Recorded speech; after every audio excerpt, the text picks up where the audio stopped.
Friends, if you could take a seat, we will begin.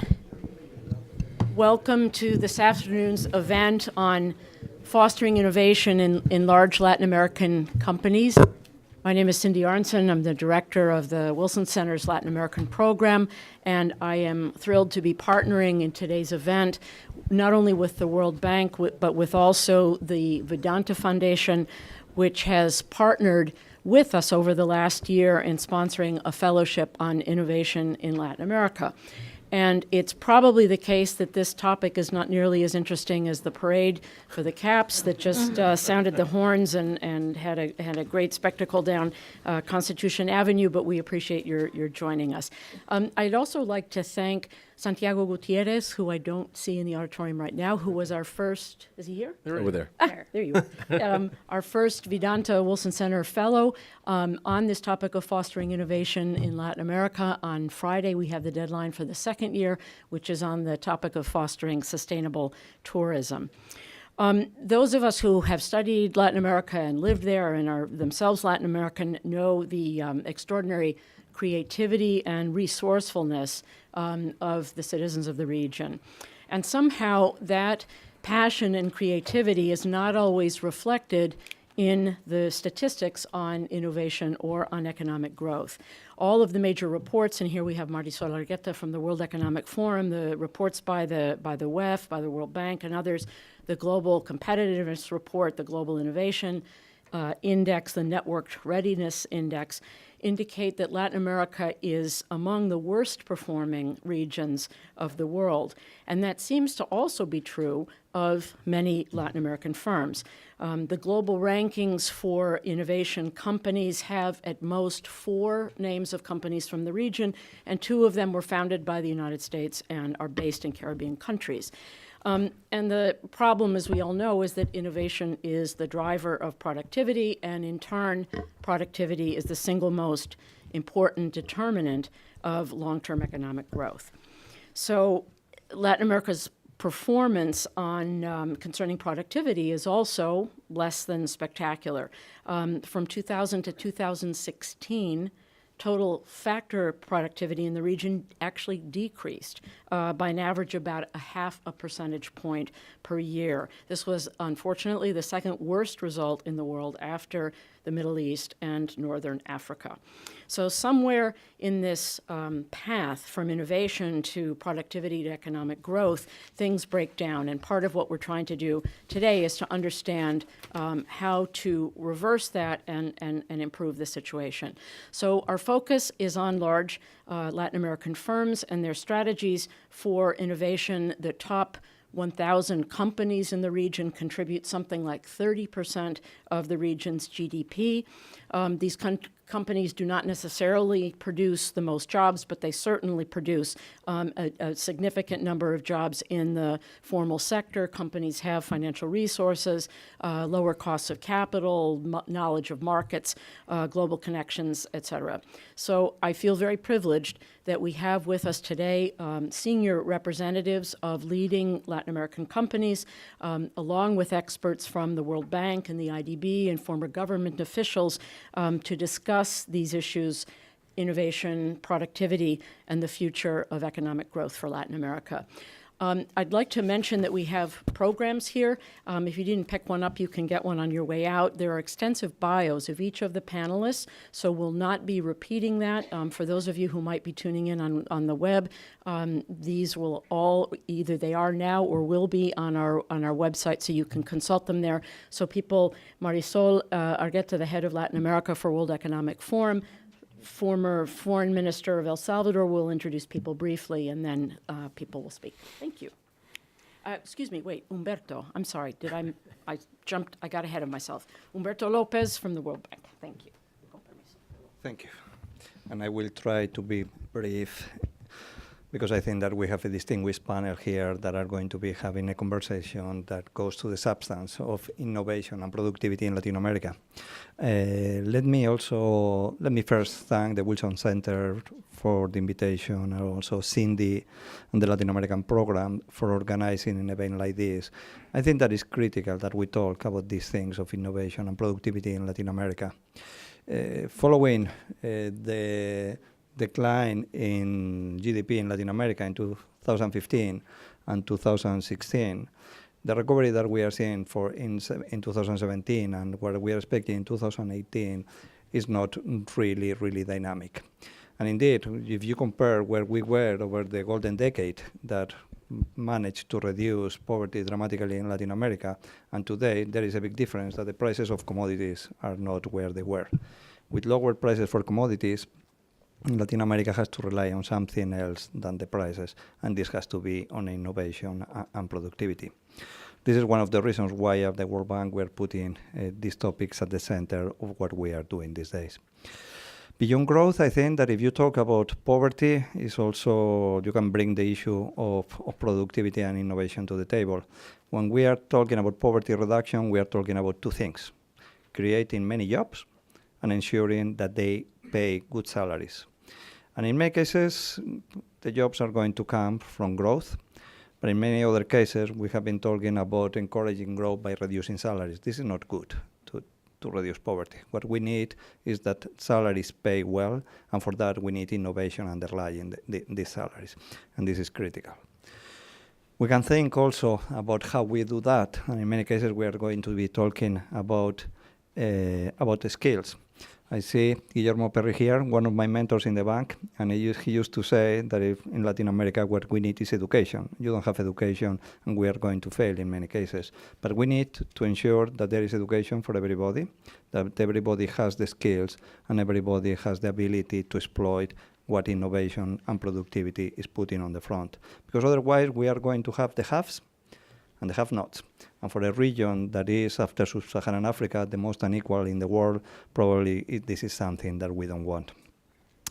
And finally, let me just reflect about one additional issue, and then I move to the panel, which is the issue of innovation and disruptive technologies. I've been talking about innovation for growth, for poverty reduction, to manage inequality.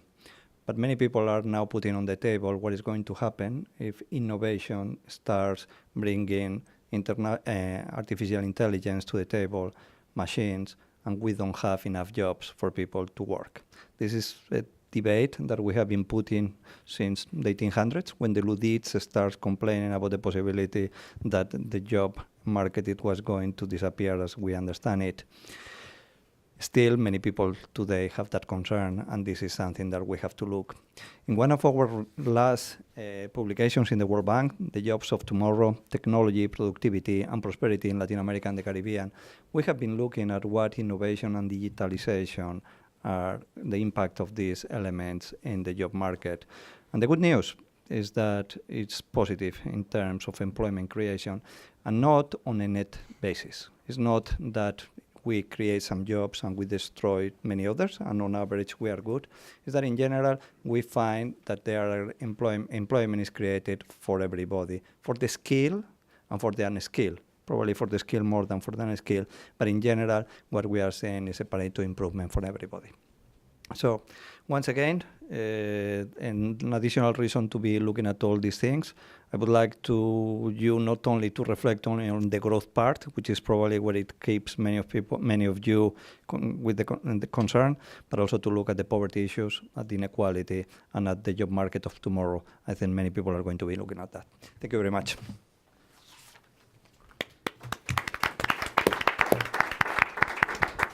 Thank you very much. Thank you, Cindy. Thank you, Eric and Anders and all the great team at the Wilson Center for having us again this year. We just concluded a very successful advisory board meeting for the Latin America program, and it's always a pleasure to be back. We have a stellar cast to speak about a very crucial topic in Latin America. This is fostering innovation in Latin America, the power of large companies. As we all know, the fourth industrial revolution is expected to exceed all previous transformations in scale, scope, and in complexity. Is Latin America ready for this? What is the role of business in addressing all these challenges and opportunities that are posed not only by technological innovation, but also by change induced in the ways that production is now made and way consumption is also made. So we have with us today Woods Staten. Woods is the CEO and the chairman of a board of Arcos Dorados, and is also the chairman of a board of McDonald House Charities in Latin America. Arcos Dorados is the largest franchise for McDonald's in the whole world. And Woods is also the chairman of our advisory board for the Latin America program at the Wilson Center. We also have with us Claudio Muruzabal. Claudio is the president for SAP Latin America and the Caribbean. SAP is a leading German multinational software corporation. It specializes in managing business operations and also consumer relations. And Francisco Morandi, a Venezuelan by birth, is the VP for Corporate Strategy and Investments of the AES Corporation. This is a Fortune 200 company and one of the world leading power companies with presence in more than 16 countries.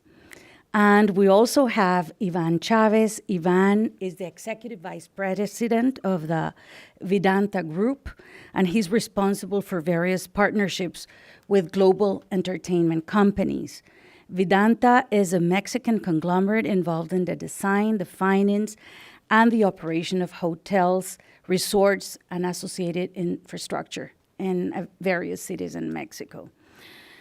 As we all know, innovation is a driver of economic productivity and of social progress. Innovation is impacting every region.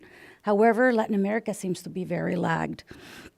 Many blame this to labor-intensive sectors and the high dependence on natural resources versus other regions that are very knowledge-intensive, prospering with value-added production and consumption geared to those areas.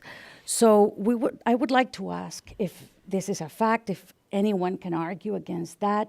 Woods, in your experience as a leading business multi-Latina, what has your experience been in creating innovation, in breaking through with your products and your processes?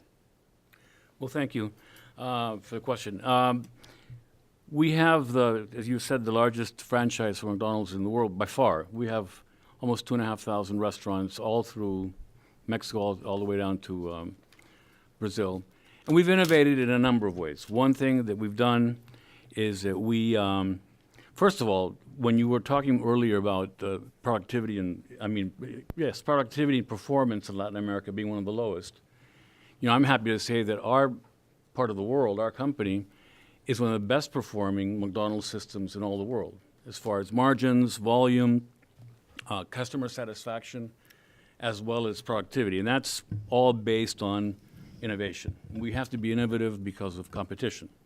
Our biggest competitor is a thing on the statistical sheets called others.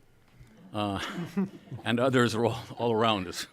And as my son says, if you're not paranoid, that doesn't mean somebody's not after your business, right? But anyway, one thing we've done to innovate is we created kiosks that sell ice cream.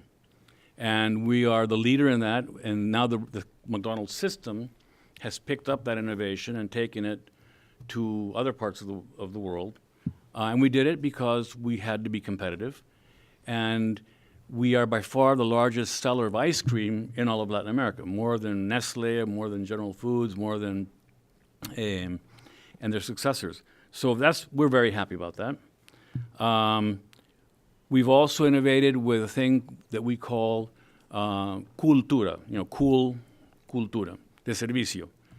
And what it is if you go to McDonald's, if you go to Burger King or anybody else, a lot of times you get robotic responses. People, the crew kids, employees are sort of there to get you in and get you out as fast as possible. What we've done is promote having people be themselves. They can come in with their earrings, they can come in with makeup, they can come in with colored hair, which they do. For an old person like me, it's shocking sometimes, but for the customer, it's great. And also, that thing that we've innovated in Latin America to attain and retain the best employees has also been picked up by other parts of the world. And then, finally, to address something that was talked about, the poverty in Latin America, the lack of jobs, and all the challenges we have as a region, we innovated by getting together with McKinsey and Company, and we came up with a program of youth employability. We hire 90,000 young people every year, more or less, 80,000. And they come in, they stay for a while, then they go off to university. So, but our responsibility for them doesn't end when they've left our doors to go to another job. And we feel that we have an obligation to teach them soft skills, like how to do a curriculum vitae, how to prepare for an interview, and that kind of stuff is important for us because we're not obviously the 90% of our time is spent on getting profit. But 10% of that time is also on being good neighbors and being good corporate citizens. And I think this program that we've started has now also been picked up by the rest of the world because, youth employability and preparing youth to get jobs is one of the biggest challenges we have. It goes, I think, beyond robotics and artificial intelligence. It goes more closer to home, keeping them from going into the maras and going into criminal lives. So I think that's where we cross, our corporate social engagement with our profit, and that's innovative. And it's all because we have a lot of innovative people in the company because we're in a creative part of the world. So that's... Great experience. Thank you for sharing, Woods. Let me jump to Ivan. He's in a different sector in Mexico. This is tourism and entertainment. How has your experience been with regards to innovation and the creation of these breakthroughs in your sector?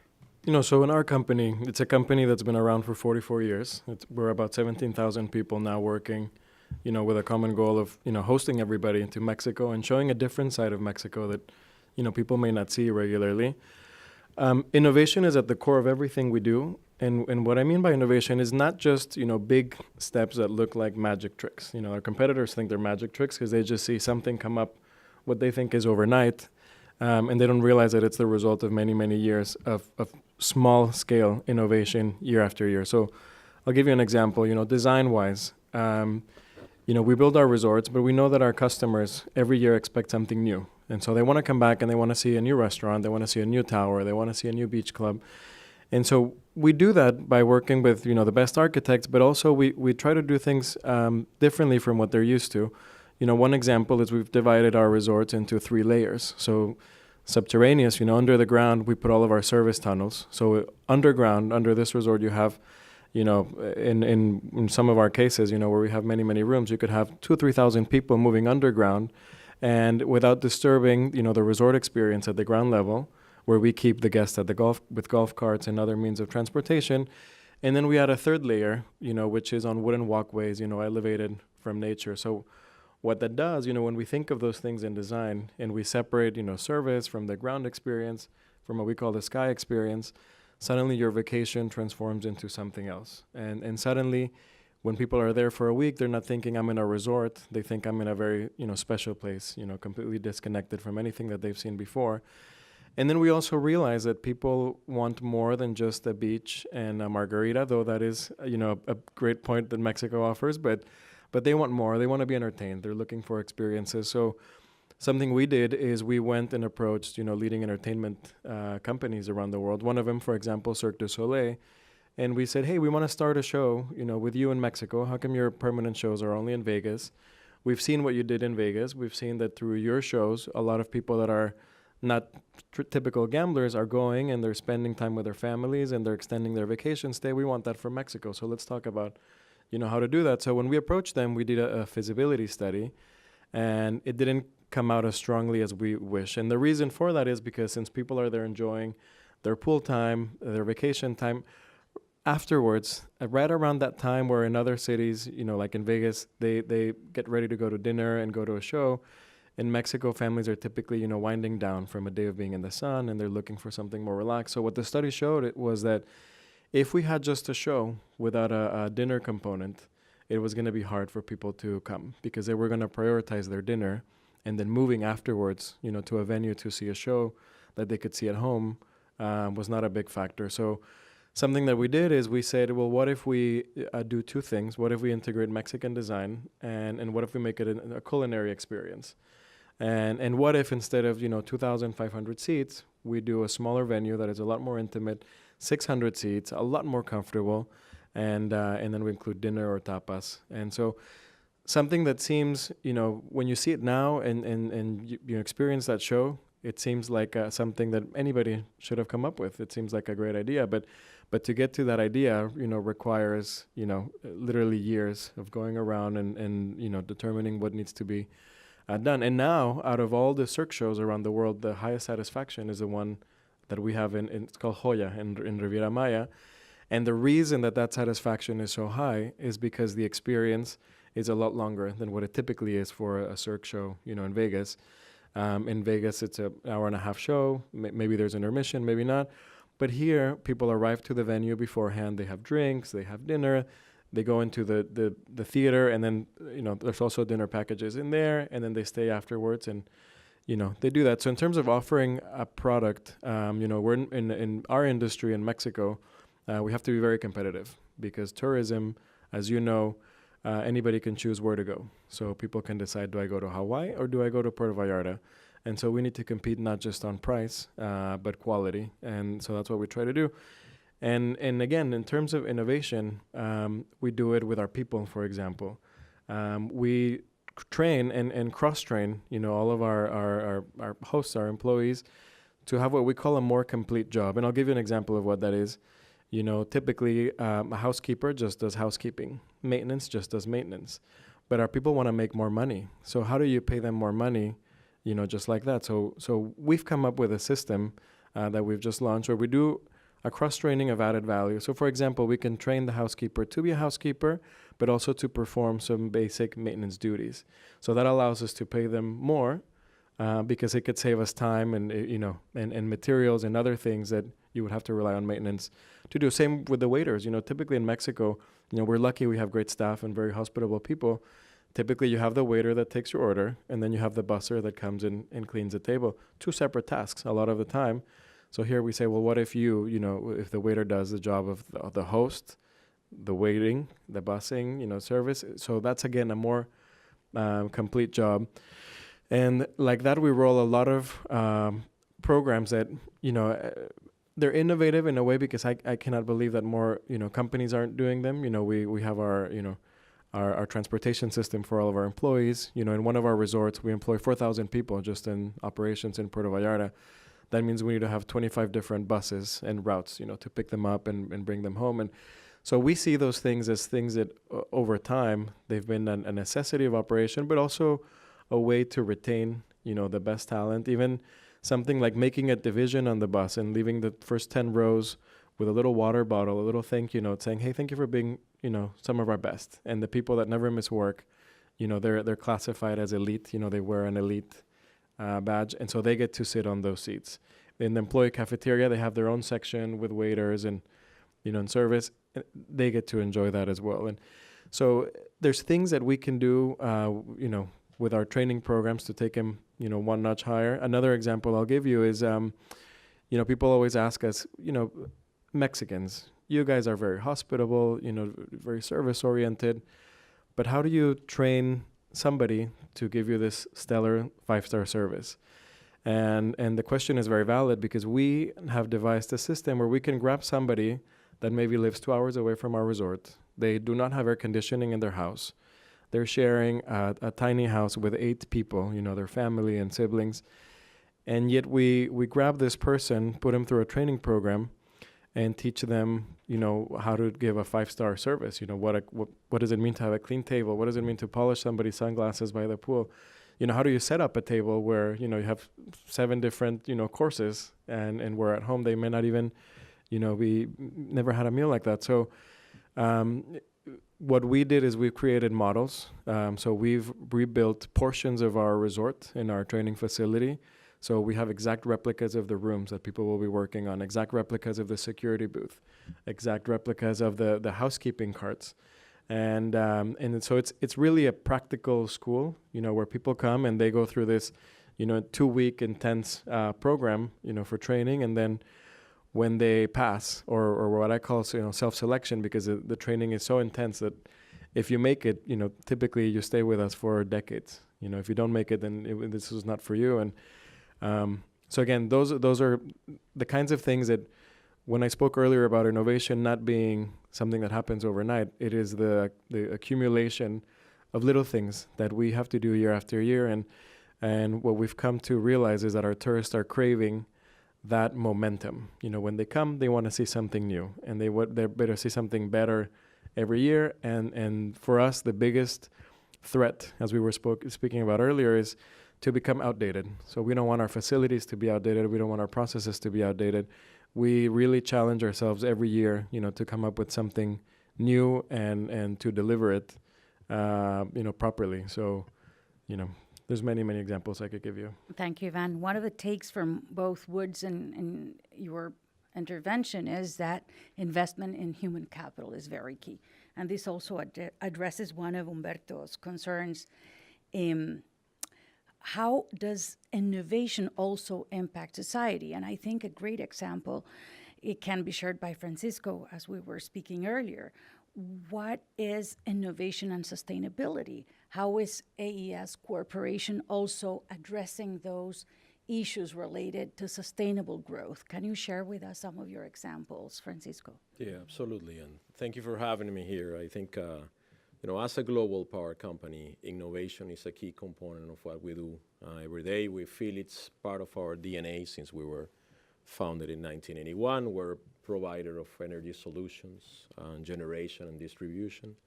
And the whole change in the energy matrix around the world, and the fact that technology is making renewable sources cheaper and cost-effective, it's a key component of our long-term view of bringing innovation to an energy matrix that was traditionally served by fossil fuels, and being able to do it in a way that the customer does not see the reliability affected. And this is, to us in the power sector, is the holy grail. We have been working in energy storage for many years, and specifically in the case of AES, we have been doing that for more than 10 years to find out a way to complement renewable sources when the sun doesn't shine and the wind doesn't blow. And we started earlier. We tested batteries, technologies. We were very much focusing on understanding how the technology works to kind of pick a leading technology that we believe could be the technology of the future, because it will provide enough reliability if we'll be able to start fast as other fossil fuels plants are able to. But then we move a little away from the concept of the technology, and we try to understand, what needs to have energy storage as a concept to be able to provide full backup to the energy network in the different places where we are. And that innovation was done inside the corporation. And I think I look back in 10 years, and the key thing for this has been that small group of 1-2 individuals that started thinking about that was always protected, was never taken away from budget when the bad times came to Latin America and we have to review OPEX and CAPEX, and has been constantly investing because there is a vision that this opportunity was really helpful.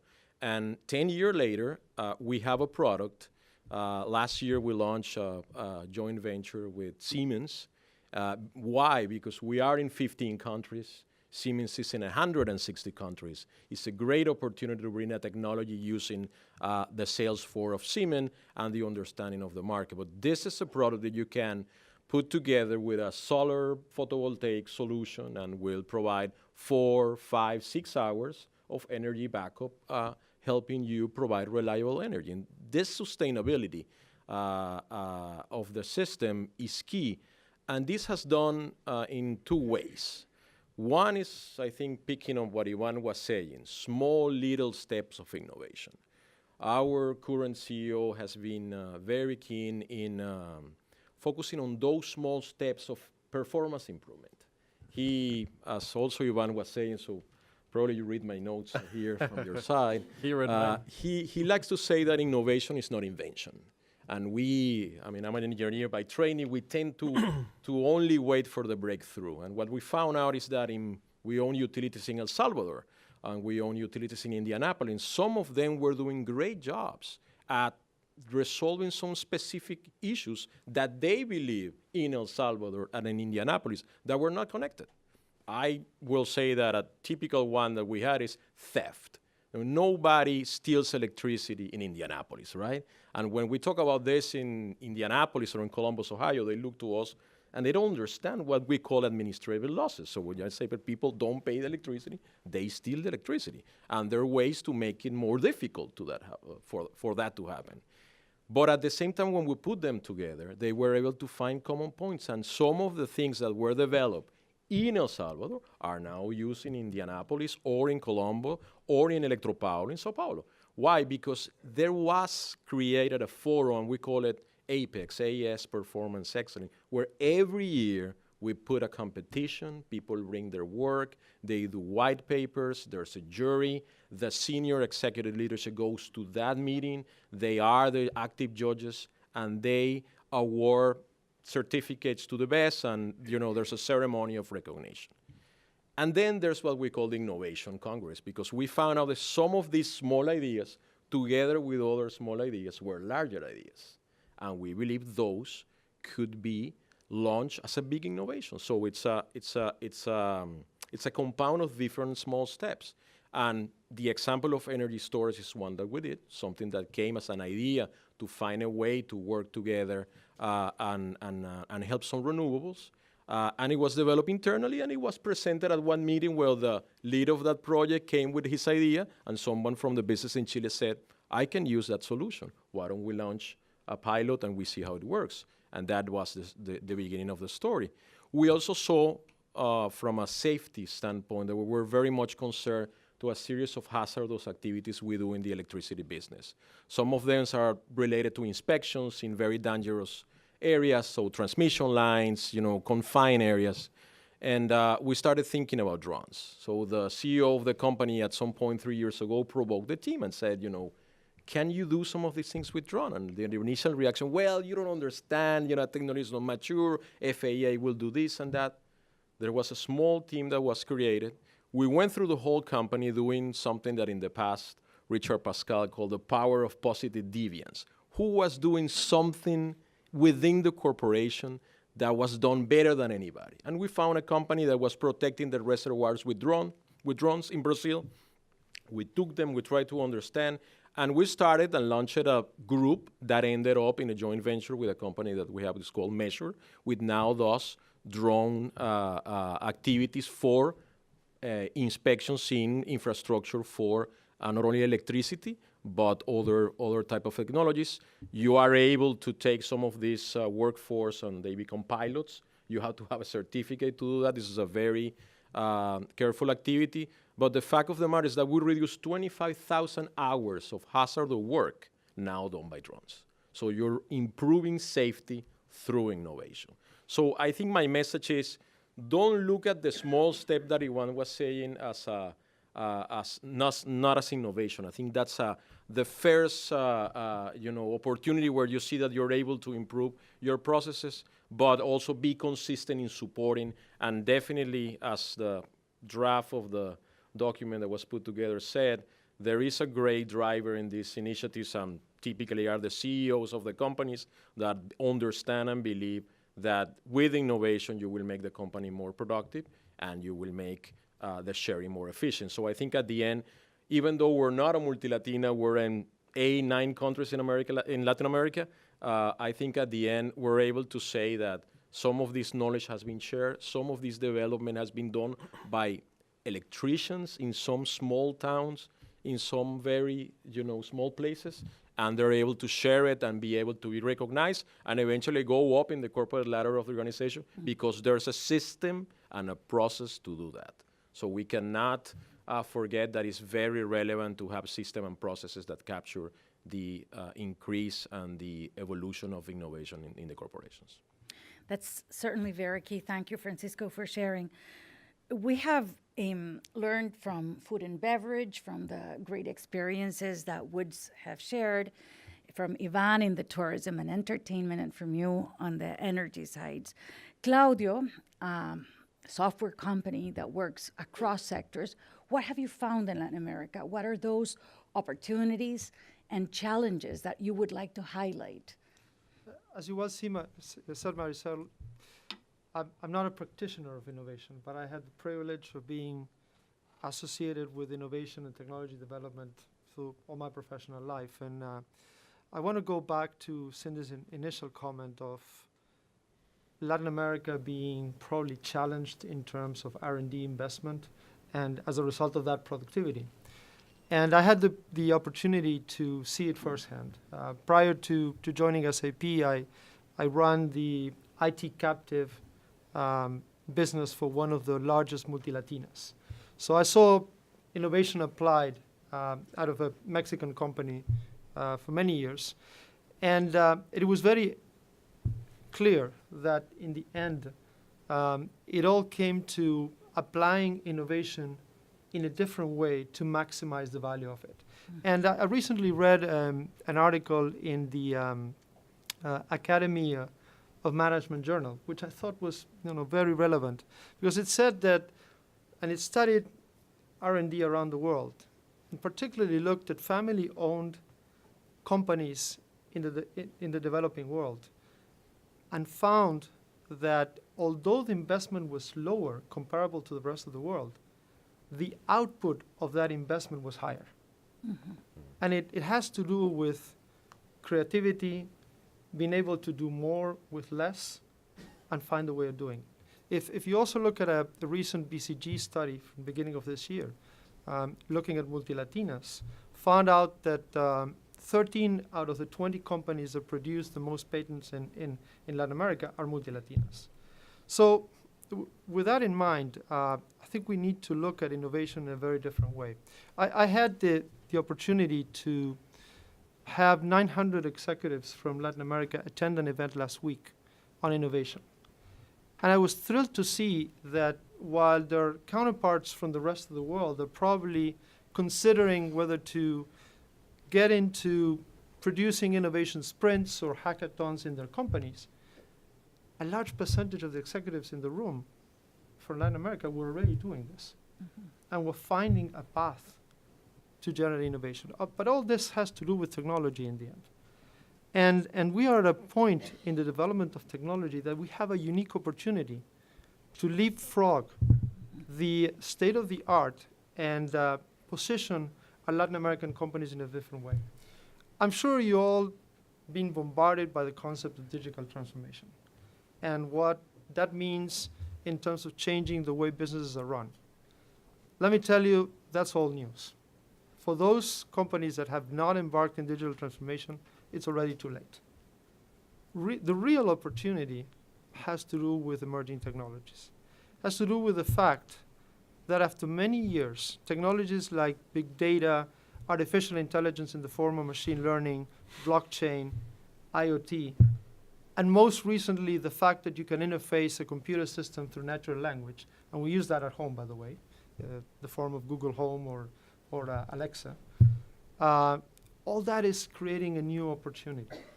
The opportunity is not to just look at how to make a process digital, but to change the way you run your business, creating a true intelligent enterprise that merges processes that have been digitized with, at the same time, taking advantage of big data to create insight.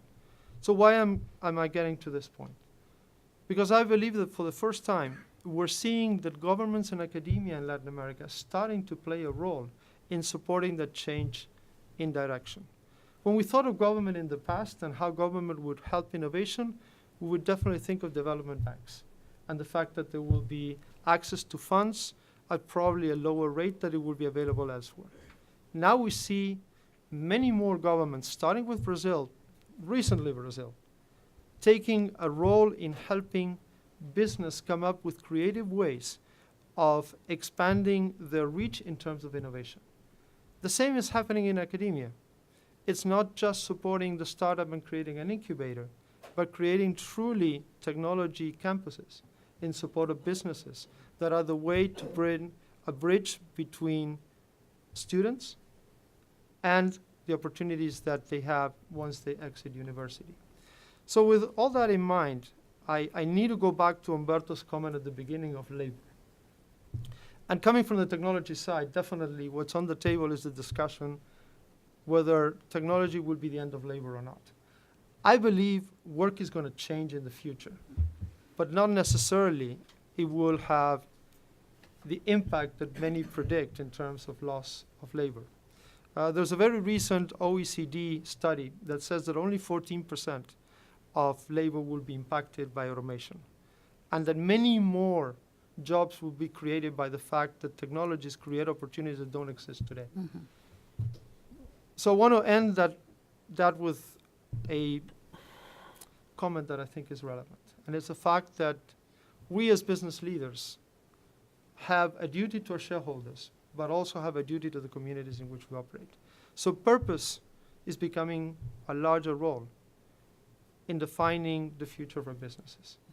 We at SAP have found that our purpose goes around making sure that we produce a small component in terms of education to make sure that we create opportunities for work in this environment that will change. So we work with universities. We have more than 20 university programs in the region. We also partner with the Inter-American Bank and Junior Achievement to produce labor opportunities for challenged communities around the region. And we also believe that the journey starts in high school. So we created a program that's called Latin Code, which is a competition to develop special programming skills in high school kids, which doesn't stop in the hard skills of programming. It looks at soft skills also, and how they will be able to have the technical skills, but at the same time, be able to work in the environment of the business. So if we connect innovation to technology, technology to education, and then to the contribution that we can do in the community, I think we have made some progress in the region. Thank you very much. It seems that talent is there. It's leveraging that talent, what we are in the need to do, so that we improve that performance, that we improve that productivity, and have the impact that we want to have on society. We were discussing with Ivan a few minutes before we began the panel on what external challenges he has to face in an industry as tourism entertainment. First thing that comes to mind is public safety, public insecurity in the region. A second factor of disruption or a huge challenge that in an area like Puerto Vallarta or Riviera Maya you have to face is the natural disasters, hurricanes, and the impact that that has. And I was fascinated by the fact that innovation is not only on technology, not only applied to talent, but even on emergency situations, what they have recreated. Maybe you would like to share, Ivan, the innovation that you have created at very challenging moments in your industry. So Marisol thinks we're insane because far from seeing hurricanes as something that is always negative, we're crazy enough to even think that there could be tourism, for hurricanes. Something that we do in our resorts is that we really design the hurricane shelters to be really functional and to still be a vacation experience in the event that a hurricane comes.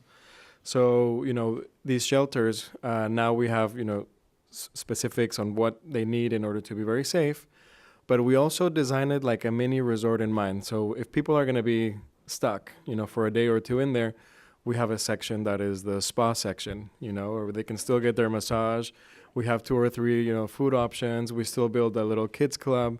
We still have live music. We still have, all of the options that really, people want to get in their vacation. And the response to that has been tremendously, positive. This is something that happened out of an accident, if you will, with Hurricane Wilma in Cancun that destroyed most of it.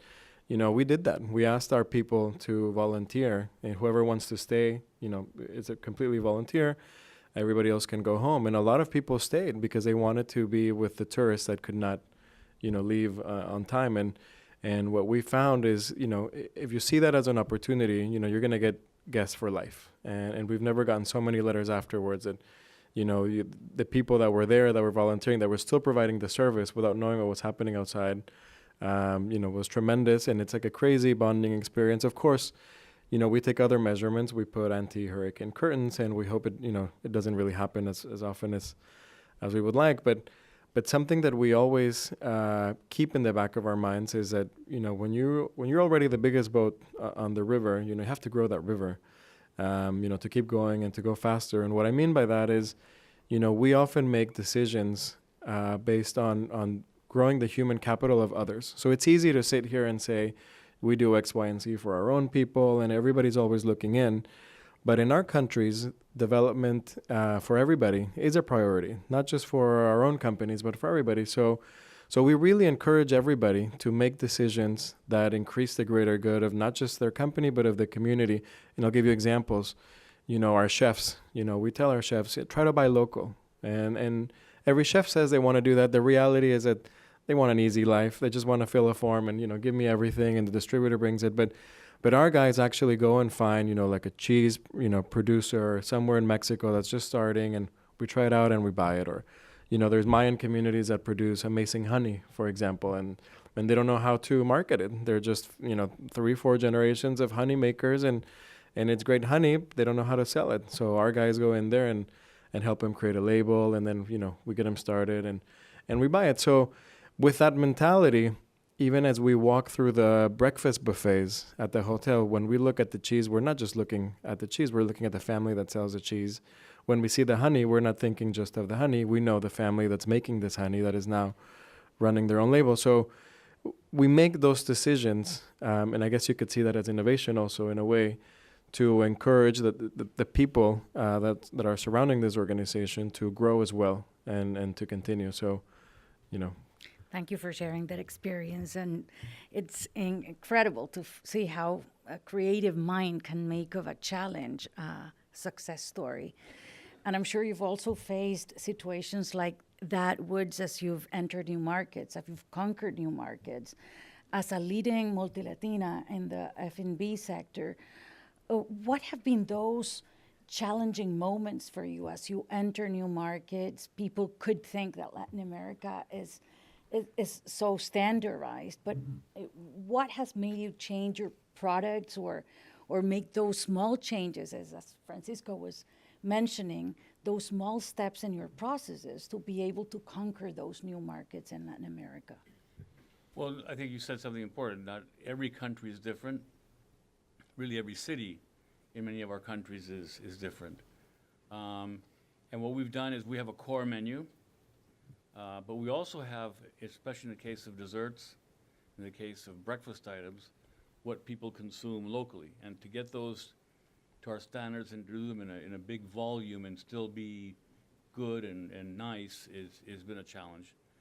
So I think that's one of the places where we've used innovation, where you get something, a general idea, but then you adapt it to your local market, which is what a lot of us, I guess, do. And then also adapting to labor laws, convincing governments that in fact it is good to have people, they can have flexible hours. It's not just a question of having 8-hour a day jobs. That it's good because that person can then become a student and progress in life and not be stuck in that level. So, yeah, it's just every country is different, and of course the biggest challenge we have is the volatility of the economies that we live in. It's very difficult to plan long term in Latin America. We are probably a leading indicator of what's going on economically because we sell a product which is relatively low price and it's an everyday something you consume every day. So we're at the very cusp of everything that's going on. That's complicated. That is very challenging indeed. And in your case, Francisco, what have been the most difficult challenges that a company, an energy company like AES, has faced in Latin America? Well, I think, as we was saying, the volatility of the region, has been one of the largest challenges. I think in our case, having generation business, hydrology is something that you can not control, and some of the latest years, hydrology has been bad for many countries in our portfolio, so that in some ways has become an issue, and which, by the way, has allowed us to make some countries that believe that hydro is the natural battery that the electricity system have, to defy them with a different view, because when there's no good hydrology, you are suffering, especially in systems that have large dependency in hydro. Brazil, for example, is one that I directly saw as I was in Brazil a few years ago. So I think that external factors to the region are very relevant, and of course, change in rule of law and regulation.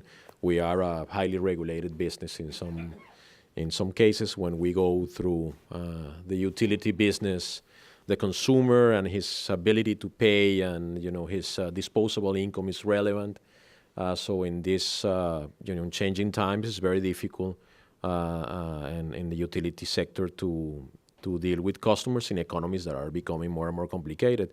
So a solution that has to do with dealing with low-income population and middle class is very relevant for utilities, but it gets complicated and vary from country to country. So I definitely think that rule of law, regulation, the adoption of new technologies, a little bit of lack of credibility in some of the new technologies, and an issue of looking a lot to the past and knowing or thinking that the solution of the past will help you in the future, and which has not been the case. But I would say that in general, looking to Latin America, I feel very optimistic of some of the recent changes we have seen in some administrations, and that put the majority of the countries looking to growth their business. In the case of the power sector, to be able to introduce more renewables and new technologies that will help them, consider energy as an infrastructure, and energy is an incredibly dynamizing factor for the economy. So not only because it allows you to create an infrastructure in itself, but it helps you from all the spectrum of the population. So it's not rural electrification anymore. It's having a solution that allows you to, for example, help a customer that has decided to have 100% renewable energy, like some of our commercial or industrial customers in the places where we are, and is willing to do that, and you have to come up with a solution. So I think I'm optimistic. I'm Venezuelan, so I have to be optimistic. But I think in general, I see the countries in Latin America moving towards the right direction, of course, with its exceptions. And it is our role to work with regulators and with governments to try to find the best solutions that are applicable to each country, because, as Wood was saying, not only every country, every city is different. True. It's true. And you mentioned the necessity of or the challenges in regulations. There's some lawyers in the audience, and the fast pace of technology. Many believe that the pace of as which regulations are made and laws are created, not only in Latin America, but in the rest of the world, can just not adapt. It becomes obsolete almost as we speak. So a different kind of regulation making process needs maybe to be established globally, where maybe more dynamic protocols are able to be adapted with a faster pace as technology is also changing. But besides those challenges, we've seen the importance of investment in human talent. We've seen the impact on labor. We have seen sustainability. We've seen the investment in R&D.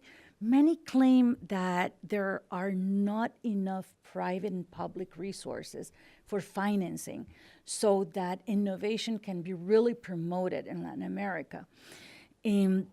What is your take on that, Claudio? And what would be an ideal environment if we were to create an ideal framework for Latin American firms to thrive in innovation terms?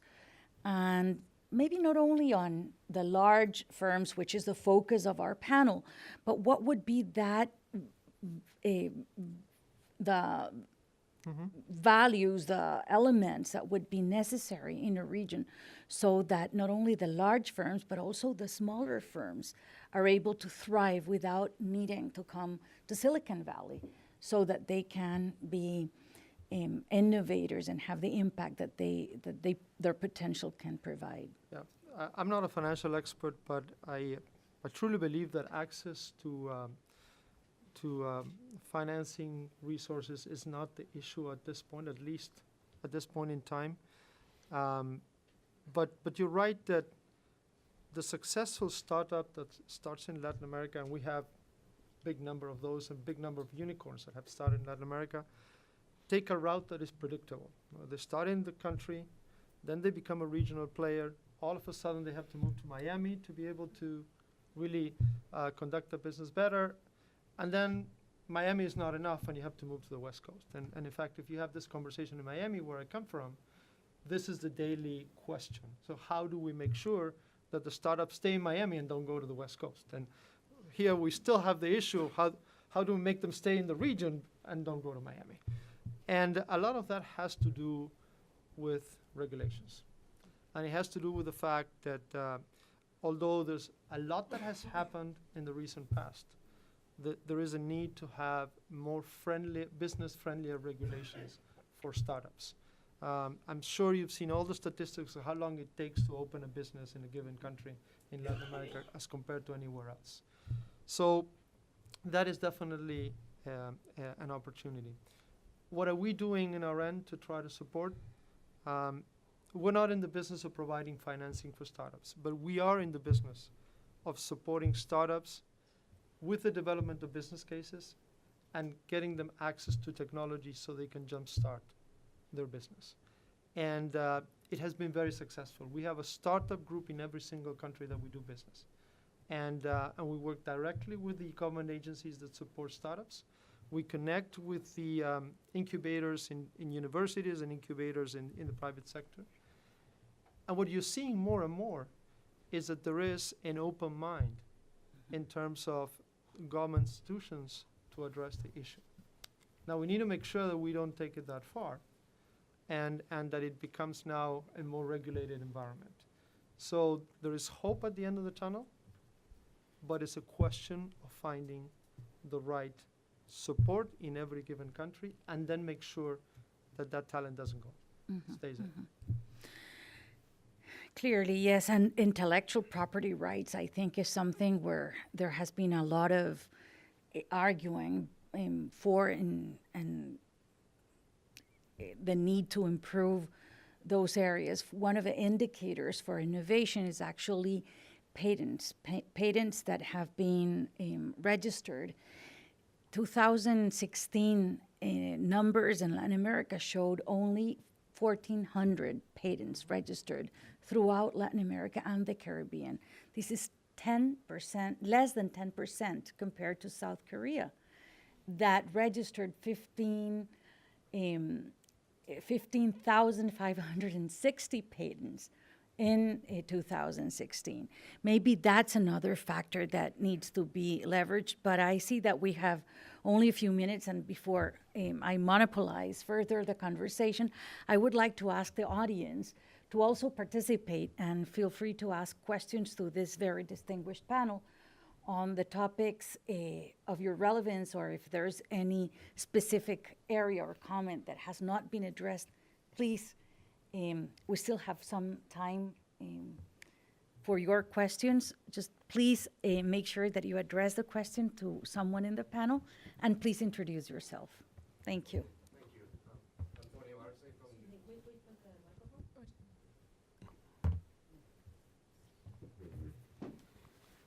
Yes, hello. Antonio Arce from Duke University. I have a question for Senor Staten. I would like to know a little bit more about the sort of the global value chain context of the McDonald's Corporation and some of the multiplying effects you may have on local and regional economies as you look at the sources of cattle or beef from farmers or transportation or the construction industry. You mentioned an investment in skills for employees. I would love to hear a little bit more about the impact on the local and regional economy of the corporation. Yeah, well, you know, we have a lot of commodity-driven countries. So, for instance, a lot of the beef in the world is produced by two big beef producers in Brazil. JBS is one of them. The other one is I'll remember in a second. But you know, clearly they sell a lot of beef all over the world. They sell a lot of chicken as well, poultry, and one of the sources of lácteos, I don't know how you say it, dairy products in the world. You know, you have New Zealand and you have the South. You know, you have Argentina and a little bit of Uruguay. So we have a lot of food, and we are providing a lot of that food to the McDonald's system all over the world. So that's one of them. And then the other thing which is interesting, talking about human capital, is now the corporation has set up an idea where they want to start trading people. So we're supposed to give them people from Latin America, and they'll give us people from other parts of the world. And it's enriching the company, and you know, the idea is that person then comes back. Problem that I have with that is that the people we're going to give, I need them back. No, and it's a problem. I mean, you know, I was talking with some Brazilian friends the other day. He lives in Key Biscayne as well, and he's Brazilian, and he said that today there are 3,000 people on that island looking for an EB-5 visa, which is an investment visa. They're young people. They have money. They have ideas. And we're losing that talent to this great country, but we need it there. So that value chain we need to reverse somehow if we're going to grow, and if we're going to get up to standards. Yeah.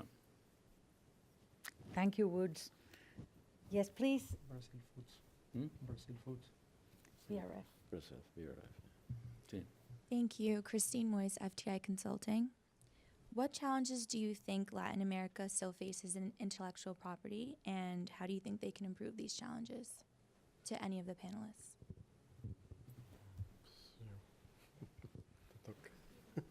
Claudio? Okay, I'm not an expert. That's another thing that I'm not an expert on. We could spend the rest of the afternoon talking about intellectual property issues in the region. And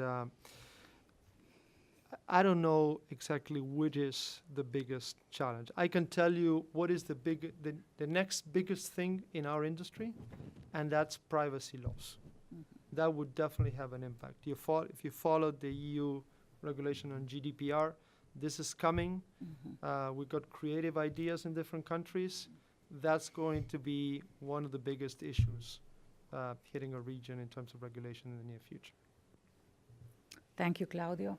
I had another question over there. If you can please introduce yourself and address your question to one of the panelists. My name is Constanza Nieto. I am co-founder of a consulting company in Silicon Valley, and we help Latin Americans with innovation. We have seen in Silicon Valley that corporations really invest in startups and are all the time looking for innovation in startups. But I didn't hear from any of you if you are really working with the startups, if you are creating corporate investment funds to invest in startups.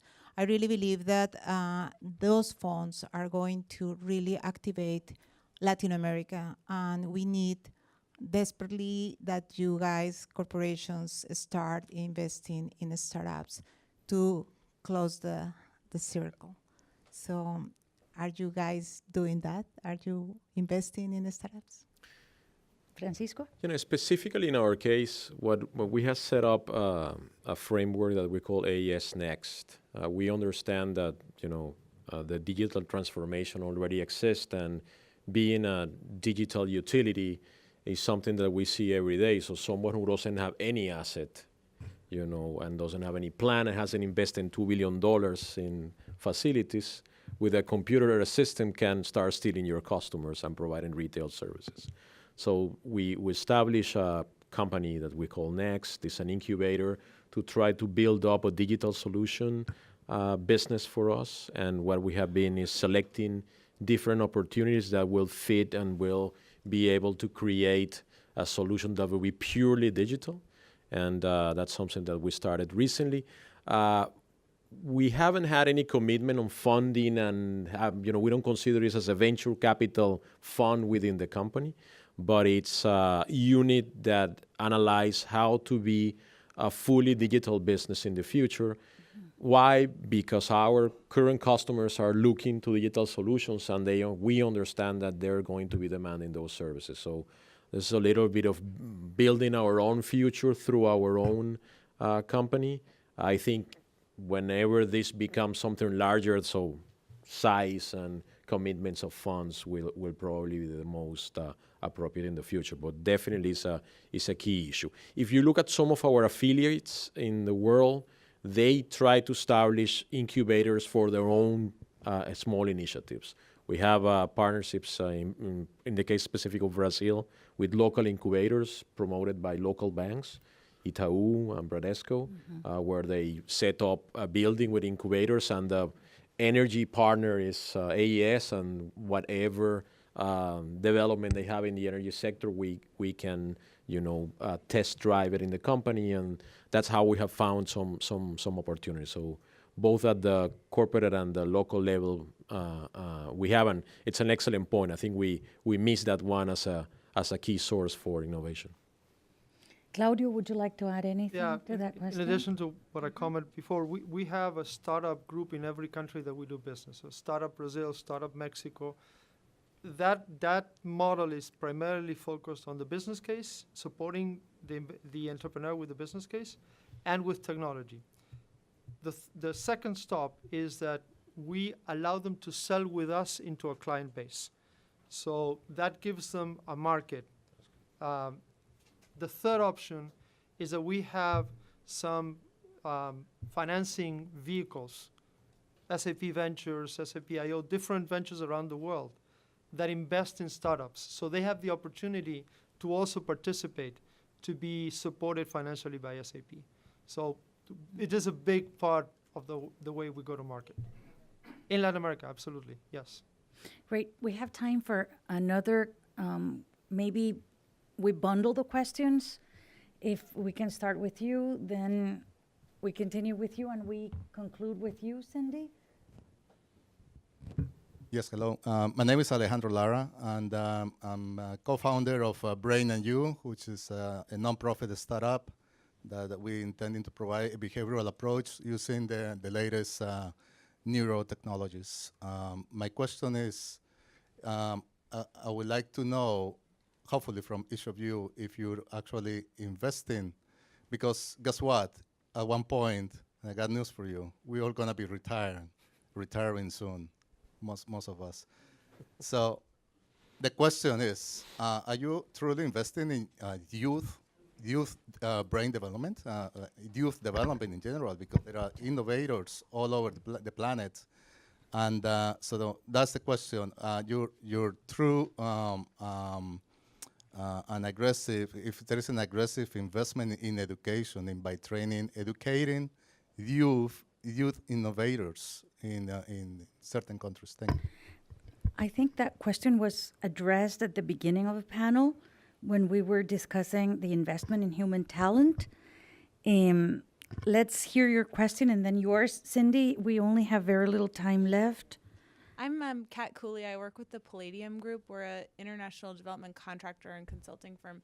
And I was wondering if you see or have experienced the role of the bilateral or multilateral donor community in catalyzing innovation in corporate development, and what kind of value proposition you look for in negotiating those deals if you have. For a little bit of context, we run 2 large competitiveness and corporate innovation workforce development programs in Guatemala and El Salvador with large grant funds, like $10 million a piece, just focused on co-investing with large firms. No, I'll take a shot at Want that? just a part of it. Yes, please. We were working with J.P. Morgan, with Citibank, with the IDB, in a lot of the corporate social engagement things that we're doing. And I don't know if that answers your question, but that's where they're involved. And obviously we work with those same banks in our normal corporate life. But in our innovation and capital, human capital, they are partners. And they're not $10 million, but they're in the millions. Yeah. Thank you, Woods. Well, thank you very much for sharing all these great experiences. I'm not Venezuelan, I'm Salvadorian, but I think I'll join you in being optimistic, Francisco. Thank you very much. Thank you all. Thank you.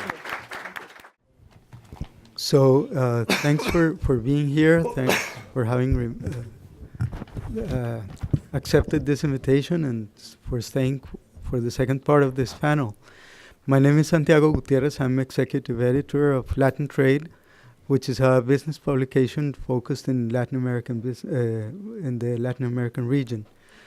First of all, I wanted to thank the Wilson Center, which was my home for the past semester. I wanted to thank the Vidanta Foundation and the World Bank for hosting us today. It's a pleasure and a real honor to be back to moderate this highly relevant panel.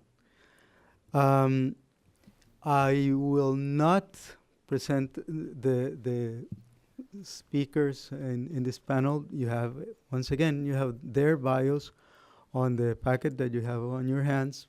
I encourage you to look at them because they are truly fantastic. I will just say that Bill Maloney is a person that not only has an impressive career as an economist, that he has authored one of the most relevant books on innovation in emerging markets in recent times, and that for us Latin Americans, we're very lucky to have had Bill living with us for a number of years, and he has struggled with our governments and with our entrepreneurs and with our societies in so many ways that I think we have to thank him, and especially on the topic of innovation.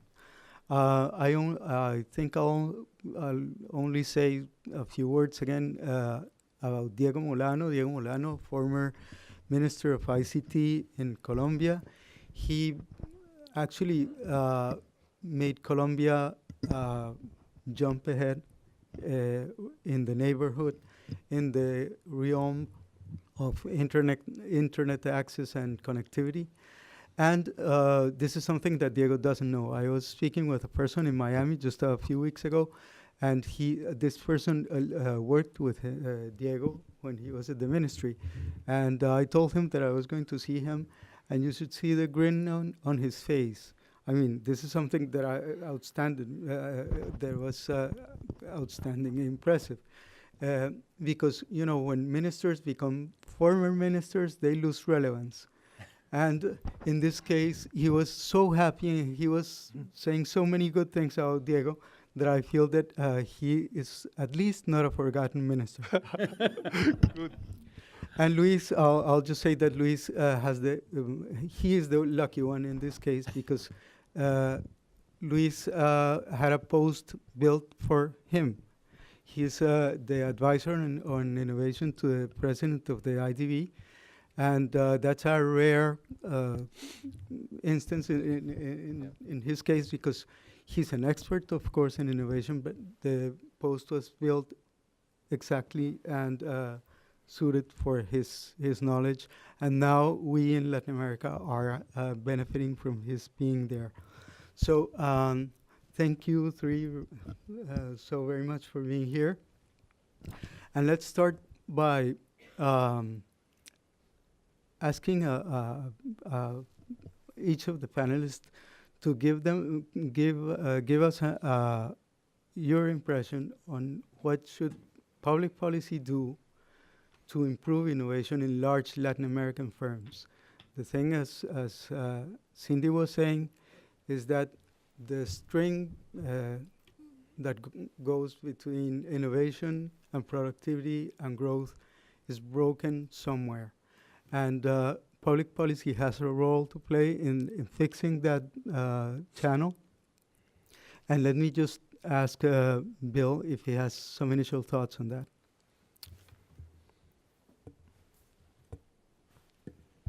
This is really perfect. Thanks, Santiago, for that excessively kind introduction. It's been a pleasure to work with you over the last, I guess, almost 10 years now. I just wanted to start taking a view from 20,000 feet about how countries innovate. What are the two big barriers I see to firms of all sizes innovating? And to do that, I'm going to go back in time a little bit. The two things are basically your overall context, which gets a lot of attention in the World Bank. Those of you who lived through the Washington Consensus know all the emphasis was on get the framework conditions right and it'll all happen. The other has to do with the innovative capability of everybody, ranging from the scientists in your country to the managers in your country to the people who work in the firms. And I'll give you two quick examples from the turn of the previous century where Latin America tripped a little bit, particularly the big firms. First of all, we were the big players in mining globally. Chile was the largest exporter of copper. Mexico was the vice president of the World Mining Association, both of those in 1880. By 1900, both those businesses were broken, were dead, and they were bought out by foreigners. Why was that? Because they could not manage the new technologies coming out of Britain and the UK to process and detect copper and iron ore and silver and the like. The second is who did the industrialization of Latin America. And it turns out that somewhere between 30 and 70 or 80% were immigrants. You have to ask yourself why these very smart guys who started these mining companies and started the large swaths of agriculture, people who got out of bed in the morning, didn't seize these opportunities, and it had to be foreigners who came to do it. And again, I think a lot of it has to do with the capability of recognizing an opportunity, the ability technically to manage and see, okay, this could work here. And then, the ability to calculate the risk profile and manage that risk across time. And that requires a set of different skills. And, are you open psychologically to new things? Do you get out a lot? Do you know how to manage a company, a sophisticated company? Do you have people who can technically help you? And the way I think this is sufficient statistic for where Latin America was at that time, if you just take the density of engineers around the world. Sweden and Denmark, who were natural resource exporters and peripheral economies at the time, had about 100 engineers per 100,000 workers. The south of the United States had about 60, and keep in mind the south was a deeply backwards place in 1900. But Latin America is all uniformly below 20, okay? They share that with Spain and Portugal, so we know who to look to for this. But the fact of the matter is that if you are that far behind the American South and the second wave of the Industrial Revolution hits you, you are not going to be able to take advantage of that new wave of technology. Now, we're in a similar place right now. No one knows, okay, is it, Bitcoin and blah, blah, blah, whether this is going to really change everything or whether, it's going to be progress, where we're going to be constantly looking for new opportunities and implementing them. It is a worry that TFP growth in Latin America is slowing. And it's slow, it's never been really high, and it's slowing. It's a worry that seems to be matched by low R&D investment, particularly by the private sector. And that's been a long-standing thing. And it's below what you would expect for countries at their level of income. It's consistently been that way. Part of that is the composition. In general, natural resources and agriculture invest less in R&D, but nonetheless, or at least measured less. But part of it is real. And then when I see in Colombia, when we were there, how particularly the SMEs, but also large companies are being being hurt by competition from East Asia, and they're not able to get strategies to deal with this, either by upgrading their products or increasing their efficiency or just devising a strategy to not compete in the direct market. You see there's an issue of innovative capacity again in this century. And part of it, again, is context. Volatility is a problem. Infrastructure is a problem. If I can't get access to a big market, why would I bother innovating? The Minister of Innovation in New Zealand once told me that her big innovation policy was to get them off the island and to train them so they can compete abroad. No scientists, no big science parks, no nothing, just get them out. So, and if you can't get through a port or something, you're not going to get out. There's also an issue of managerial capabilities, and I want to stress this because we brought it out a lot in the book Santiago kindly mentioned, The Innovation Paradox. Even the best of Latin America's entrepreneurs are substantially behind the frontier in terms of managerial capabilities. And why this is, say, why don't they fix it? A lot of it is, some of it is competition. If you don't have to compete, why improve? Yep. Part of it is just an information asymmetry.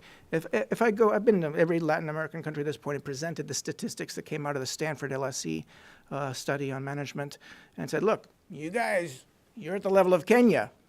Nobody believes it, okay? And you say, okay, one country is wrong, Brazil may be wrong, maybe Colombia is wrong, maybe Chile is wrong. They can't all be wrong. Latin America generally has really low managerial capabilities and extends across the spectrum. So that's a big problem. I mean, that is a representative of this whole innovative capability I'm talking about, and it affects all sizes of firms. So to get to this 1 second on what government needs to do, because having enough engineers in 1900, that's not just every firm investing in its own engineers. You want to have an engineering capability. For instance, in Antioquia, Pedro Nello Spina came back from Berkeley, set up the Antioquia School of Mines, and part of the reason for Antioquia's great success was it had good engineers and it had good businessmen coming out of the Antioquia School of Mines, okay? If you're a government or you don't have someone inspired like Pedro Nello Spina doing that, you're not going to have that capability. Government has to be thinking in various different ways of filling the market failures that are not going to happen by the private sector, and there are a lot of them. But 3 criteria for government policy that I think we need to work on in Latin America. The first is how good are we at identifying why we're not, for instance, having more R&D. I mean, the standard thing is say, well, Sweden subsidizes R&D, so we should. Okay, but maybe the big firms in Latin America aren't investing in R&D for a different reason. Maybe it's because they're not really thinking of an external market, or they've got a captive local market, or maybe it's just so much volatility that they can't take a long-term horizon, which is what R&D needs. We need to identify the market failure before we set up a policy. The second thing is to have some coherence in policy. It happens everywhere. It's not just Latin America. You have 2 or 3 ministries in charge of innovation policy. They don't talk to each other. In fact, they compete with each other. And they all have identical programs, and each of them has a peso and a half in it. Okay, so there's no critical mass, and frequently the business sector feels that they can't talk to them, okay? That they're not responsive to their needs because they have some other goal in mind. That coherence, we've got something called the Innovation Public Expenditure Review, what we're developing at the bank, which we did in Colombia. I think it's very useful for getting people around the table to say, okay, where are our resources going? Are they really helping the private sector? Do we have enough dedicated to the right areas? And are we evaluating what we're doing on a regular basis? The final thing is consistency over time. Chinese take a long view. The Koreans take a long view. Everyone's got a horizon of 50 years. We have to be strong enough to counteract North Korea if the United States drops out. We have to be independent of China. We have to defend ourselves. We need a long-term program.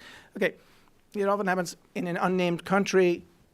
First year of an administration, innovation was one of the locomotores of government policy. This was a huge thing.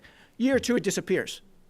It really gets de-emphasized. And by year 3, with a 3rd minister in the planning, it's gone all entirely. That will never happen in Asia. And we have to be able to maintain a longer-term horizon in our thinking, and that means we need a consensus at a national level that really raising productivity and really improving innovation is a critical agenda. So, thanks. Diego. Thank you so much. Thank you so much for the invitation to talk about innovation. I think Bill touch on the key elements. And what actually, I have to start saying that in a few weeks, here at the Wilson Center, we're going to publish a very, very, very interesting research that I'm leading, analyzing the entrepreneurship ecosystems in Latin America. What is happening with the startup communities in the region? And what we have found so far is that there is a lot of missing links. The first one is the innovation culture. There is no a real culture of innovation starting from the school or even from families. The typical Colombian mother, I don't want to refer to the rest of Latin America, is don't do this, don't do this, don't do this. It's avoiding the kids to take risks. And it goes to the school and to the university, and that happens. And it is very hard to change a culture. And I thought, when I started as a minister in 2010, that was a big challenge. And I think, I saw Colombia, and it is amazing. In just 4 years, the culture changed dramatically. I saw that as well in Chile, with Startup Chile, with the program. Because at the beginning, there were not entrepreneurs. Or there were kind of different entrepreneurs. Not the ones that we need nowadays. And of course, to create that culture, we need to change education. And that's a big, big, big problem in the region. Education, of course, you see the PISA numbers, and they are really, really bad. The STEM skills of students are very, very, very poor. We need to change that. But in the case of Colombia, just 1 out of 10 kids that were born in 1986 have finished a university degree or a post-secondary degree. Just 1 out of 10. So still the capacity of countries to educate people is very, very, very limited. And we conducted a few exercises with them, in this case again in Colombia, analyzing the skills of those people who recently graduated from elite schools. I'm not talking about the poor schools or whatever, no. High-level universities. The university where Bill went in Colombia, and my university, and we took doctors, lawyers, accountants, and we assessed their abilities for the new economy. Basically non-existent. So we have a very limited capacity in terms of post-secondary education, but what we are teaching them is not what the world is needing today. Big time. I'm not talking about poor public universities. I'm talking about the elite of Colombia. And that it is happening all over the region. The third element we found is that we didn't find a lot of initiatives, a lot of a critical mass of entrepreneurs. And we took a deep look at Guadalajara, Medellin, Santiago de Chile, Buenos Aires, and Sao Paulo and Campinas. We found some. We found some people are starting to do that. And you see, for example, out of Argentina, we have now 5 unicorns, 5 big startups, and that's fantastic. But little by little, it is happening. But then, the question of how do they get finance is the question to be answered. There is a huge gap. I mean, people can get finance for the seed capital from different ways, but then when the money is needed between $100,000 and $1 million, there is a huge gap. There is no money. And entrepreneurs do not need just the money. They need smart money. And that's the money that comes with knowledge, with contacts, with networks, with access to markets. And so we need more angels with knowledge or venture capital funds that are able to transmit that smart capital to the ecosystems. And we had in the previous panel the corporations. These were good examples, but that's not the rule in Latin America. Basically, that is not happening. Corporations are not investing in the ecosystems, but they need to. They have to learn that in order to really compete in this new world, those corporations need to incorporate innovation. And incorporate innovation from startups, it is just a fifth of the cost and 5 times faster than creating their own innovation. And so, I think we need to really encourage the corporations to create corporate venture capital funds, to invest in startups, but also to share knowledge with them. Those startups are learning a lot that could be really worth it for the corporations, and the corporations know the markets, they know the consumers, they know how to produce things. So there is a lot of things to do here. But when we see why is that not happening? One big thing, it has to be with what Ben said, the managers. We do not have the managers with the skills to do that.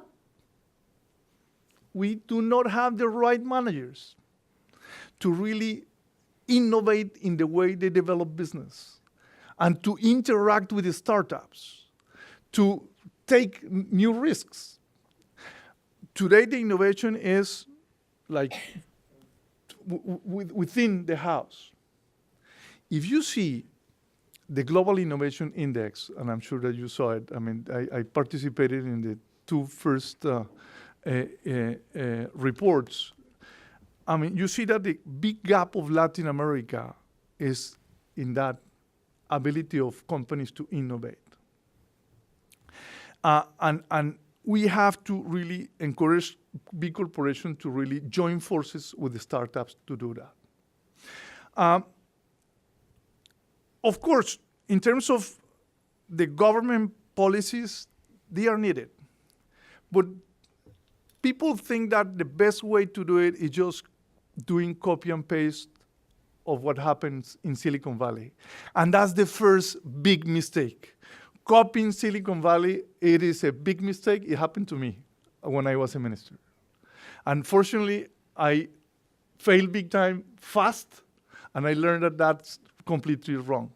We have our own way to innovate. We have to really create our own paths to innovation. Silicon Valley has been there for almost 60 years, almost 70 years already. And we cannot really copy what is happening there. We have other models in Estonia and Israel that are a little bit more similar to our reality. But a key element here, if a government has to put energy on one thing, that thing is talent. Talent is the most critical issue. And we need 4 types of talent. The first one is, of course, the developers, engineers, as Ben mentioned, big time. And it is happening in all over the region, is that number of computer engineers is falling instead of growing. So the gap is growing. It's like in Colombia, the number of students joining computer engineering schools drops by 5% every year. Today, the gap between supply and demand of engineers in Chile is 20,000, in Panama is 5,000, in Colombia 92,000 people. So we need to close those gaps, the typical software engineers or programmers. The second type of talent we need is that every single professional, every single one should have a little bit of a computer engineer. An accountant has to understand how blockchain works. A doctor has to understand how big data works.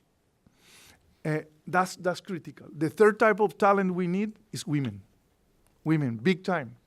If we need to increase our productivity, we have to encourage women to work in the economy.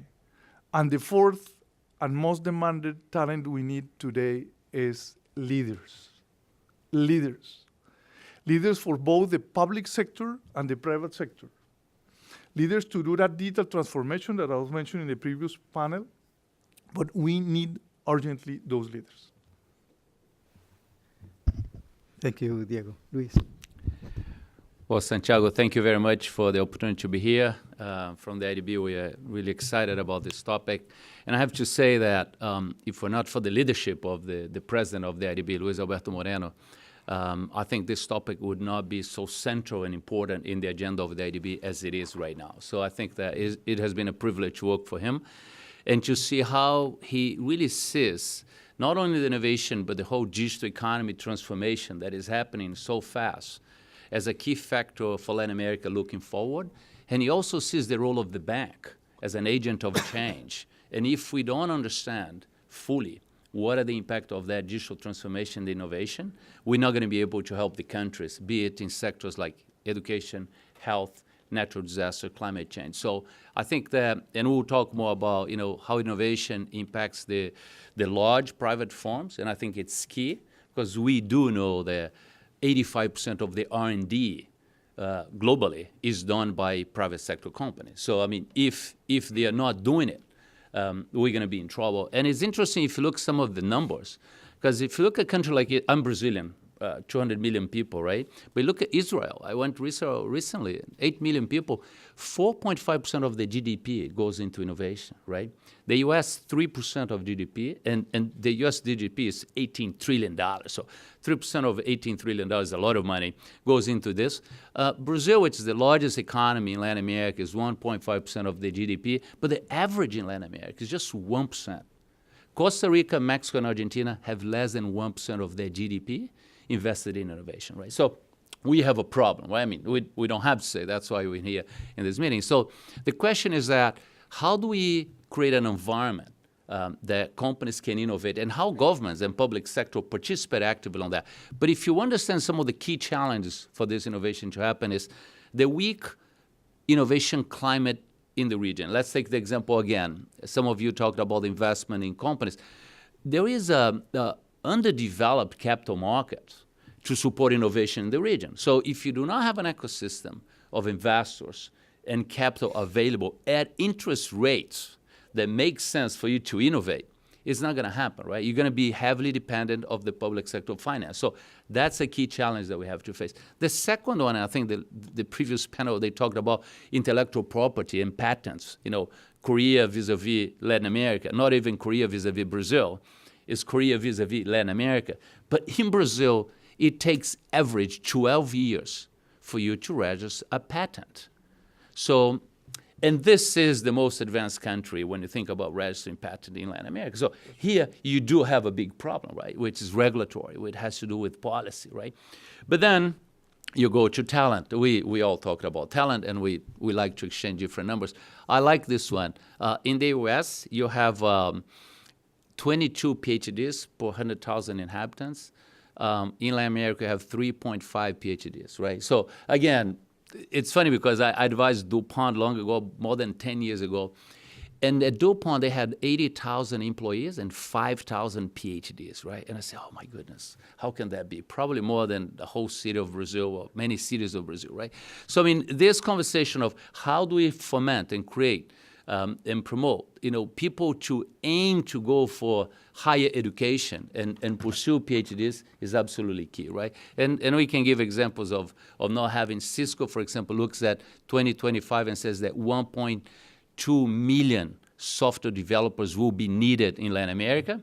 Of course, we do not have the software developers there, right? So this is key. But the third element is the low penetration of the Latin American companies in global value chain. Right? You had large players. You have SAP, you had McDonald's, you had big multinationals. If you're not part of the global value chain, they are highly productive, then of course you're missing the boat. You're not part of it. So it's not so much how do we open our economies, but how do we participate in global value chains. But in the global value chains, not competing by price, you have to compete by technological components to it, because we often participate in global value chains just by price, right?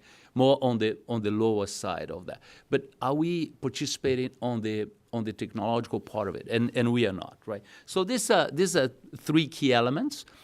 And the answer to you is, what is the IDB doing it, right? Because the IDB works closely with the governments in the region. So we have about 31 projects in our portfolio on innovation, and we just approved a major one in Brazil, $1.5 billion, right? Big one, to support innovation of large firms through the public sector. But Brazil is a special case in a sense that it does have an agency of innovation called FINAP, which has it. But if you go to Central American countries, eventually you won't find that. So the question is that Latin America is so asymmetric when you think about the companies and the countries, that marks a very challenging environment for the bank to participate and to work actively on that. I'm not going to even touch the whole digital economy conversation, which is, Diego also helped us to think through it for the IDB. But right now, what the mandate that we have from the President's office is to make sure that we push an agenda of digital transformation for the countries in the region, because he has it very clear that if we do not help the countries to actively participate in this new industrial revolution, the Latin America will come out of this as losers again. And the way to do that is to look at the digital transformation through 5 pillars. Connectivity, which is key. Only 50% of Latin America is connected to the internet. Only 27% of Latin America is connected to 4G. And if you think about the automated driverless cars and AI, this will not happen with 4G. This has to happen with 5G. We are not even in the 5G, right? So it's a key conversation about infrastructure and connectivity. Policies and regulations are very important, not only in the space of finance and technology, fintech, but the other conversation that we have to look at is content. How do we provide content to small, medium enterprise in Latin America so that they are excited to be connected to the internet and not only to do Facebook and Instagram and all the social media? How do we really take full advantage of the content? And the content generated today in Latin America is minimal. Out of the 100 sites most visited in Latin America, only 26 are from Latin America. In contrast, out of the 100 sites most visited in the US, 88 are from the US. So here too, you're transferring, other than Netflix that we all love to watch, you're transferring income in a way from Latin America outside the region because you are, and so this is a key conversation we're thinking about digital transfer. You gotta think about content, providing content for the region, from the region, right? And the 2 other elements, talent, that Diego always says, talent, talent, talent, we talked about all the time. And the last one, that is not less important, is cybersecurity. Cybersecurity is key. Why? Because you would not drive on highways with your car if you're not safe. The same thing's gonna happen. Doesn't matter that you're connected, but you all suddenly feel that it's not safe to be connected all the time and do the kind of transactions that you do. So cybersecurity is big, and cybercrime in Latin America is over $100 billion a year. It costs the region that, right? So it's significant.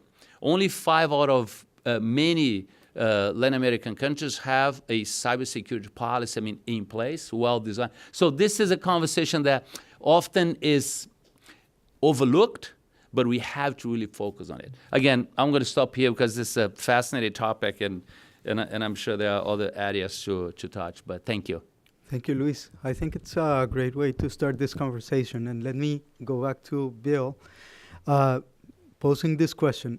You know Philippe Aghion, the economist, and he claims that firms and countries behave differently depending on the distance from the technological frontier.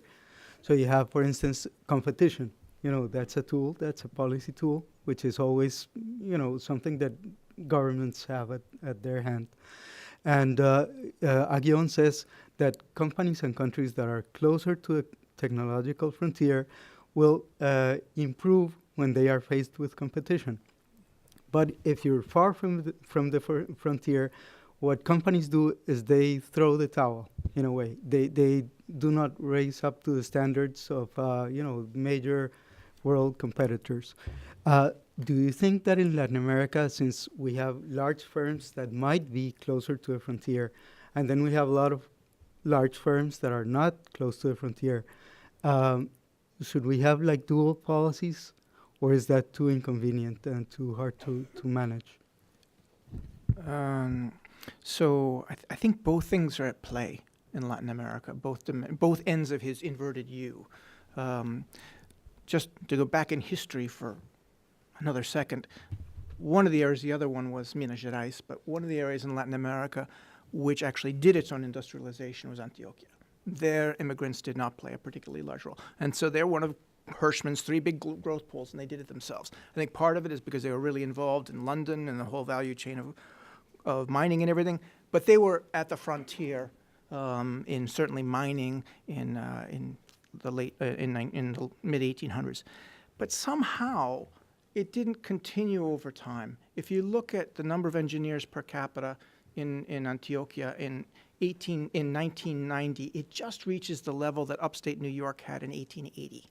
They were both textile powerhouses, but for some reason, the Paisas didn't say, oh, okay, we really want to compete out there. They didn't. And basically, you had a captive market, right? So I think that had Coltejera and these other places had some competition much earlier, they would have said, okay, we've got an exquisite sense of design in Colombia. If we can just get our production processes up in efficiency, we're going to take over the world. Didn't happen, I think, probably because of lack of competition. On the other hand, a recent study we did for Chile about the impact of Chinese competition. It really squeezes the margins, okay? And we find that squeezing the margins has exactly Schumpeter's effect of having less innovation. There's less investment. So this is exactly what you would expect on the other side if you're further from the frontier, right? On the other hand, it seems to be a much greater effect if you're credit constrained, right? So maybe it's not so much that you need these big rents as an incentive to innovate, but maybe it's that because our credit markets are imperfect in Latin America, that we fund innovation out of the rents. And when you squeeze those, we can't do anything. So that leads me to think that competition, we need to increase competition. Latin America's firms are big. Industrial concentration is high by global standards, right? So we need more of that. And when you throw in things like geography and bad roads and stuff like that, competition is not so severe.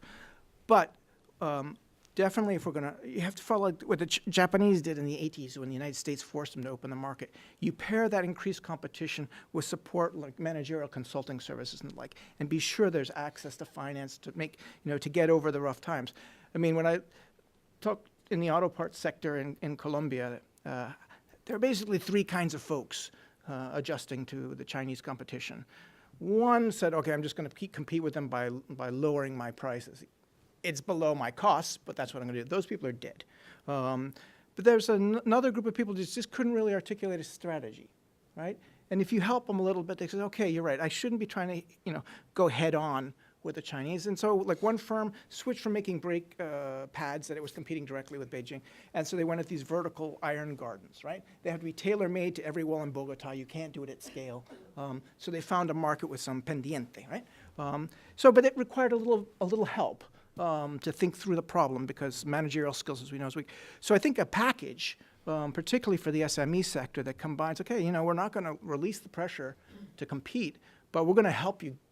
We're going to help you get to the frontier. I think that's an essential part of the package. Mm-hmm. Diego, academia is one of your strengths, and there's an ever-present recommendation. And let me be a little bit of a devil's advocate in this. You always tend to think that you have to put together universities and firms and let the magic work. I mean, get great innovation. But for large companies, the real problem is that they have the resources to hire MIT or McKinsey. Is there any reason for changing that behavior? I am the president of a university in Colombia with 30,000 students for the base of the Pyramid of Colombia. And I've been the president of that board for almost 2 years. And I have been trying to do that. It is trying to have a marriage of two people that do not know each other. So we have to build trust first before you get married. So what governments try to do is really try to push them, or everybody tries to push them to do things together, but there is no trust. So we have to really go through that path of creating trust between the private sector and the universities. And the best way is to make win-win projects. And the first thing is not about investing in innovation. The first thing is about creating talent. Again, that's what we are doing. Creating talent that the companies require in the short run, the specific talent they need. And once that trust is created, that once the universities are creating the right talent, then in the next phase they are going to be investing in innovation. But there is a huge barrier in general terms in Latin America, and there is a conference today in Argentina, in Rosario, discussing this, which is the regulation of education. It is completely outdated in Latin America. So universities try to do that, but regulation kind of slows them down. Adjusting a curriculum in Colombia of a program, of an engineering program, takes 2 years and a lot of red tape. So we also need to take a look at regulation of education. Perfect.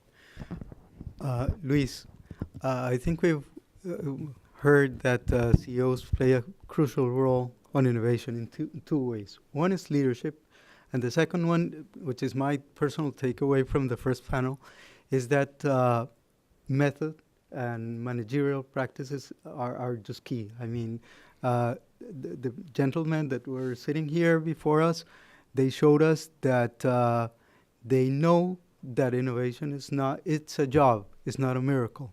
It's something that you do and you work for it. So my question for you, Luis, is there any way that public policy can induce or force or whatever, move CEOs into being better leaders and apply best managerial practices? I think the best driver for innovation is if you operate in competitive markets and open markets. So I think public policy that promotes that kind of opening markets and pushing companies to compete, I think this is a key incentive. But on top of it, we've seen, all of us through our lives, and leadership is key. I mean, those who are able to see the future and understand the relevance of its business, not only from an economic point of view, but also from transforming society. And I think we have heard here in the previous panel, I mean, the concern about your environment. And how do you bring social innovation into this conversation too? I mean, it's not only the technological conversation, right? So I think there are two elements here when I think, we have to see and reward CEOs that innovate, but I think that they also have to create within their companies recruitment tools to bring the new generation that wants to innovate. And I have a couple examples that are fascinating. People working in my teams, and they have left companies. They say because the companies that they're working for were not innovating. They do not want to work for companies that are not innovating. They do not want for companies who are not perceiving the opportunity. So it's fascinating because retaining talent, not only development talent, but retaining talent is absolutely key in this new competitive world that we're living in. And if your CEO is not perceived by the core of the company as someone thinking about the future of its own business, people just jump out of the boat because they want to be in companies who are going to be lasting, right? So creating internal incentives are important also for not only to have the top leadership, but for them to be able to enlist and to enroll a large part of the company. The second conversation is that you have to understand that innovation is messy. It's not straightforward. And this sometimes people want to innovate with very low margins. And, you got to innovate, but you got to keep doing the business as usual. Say, listen, it's not possible. Innovation is messy. So if you do not carve out the resource internally to give people the mandate to innovate and try and error, it's not going to happen, right? So there is a key element to that. And how the public sector can help and promote that, I think is really making markets a lot more competitive, because in those environments, the companies who are not innovating, they're going to be irrelevant and they're going to just miss out. Perfect. I'm going to ask you to be very brief on the response to these questions, because I want to open the, Sure. to questions from the audience. Bill, most large companies in the region are family-owned. A statistic in Mexico, for instance, 90% of listed companies are family-controlled. And that happens all over Latin America, not only small companies, but big firms. And one of the major, from our research, what we have found is that one of the major breaks to innovation is that families control management, CEOs, in fact.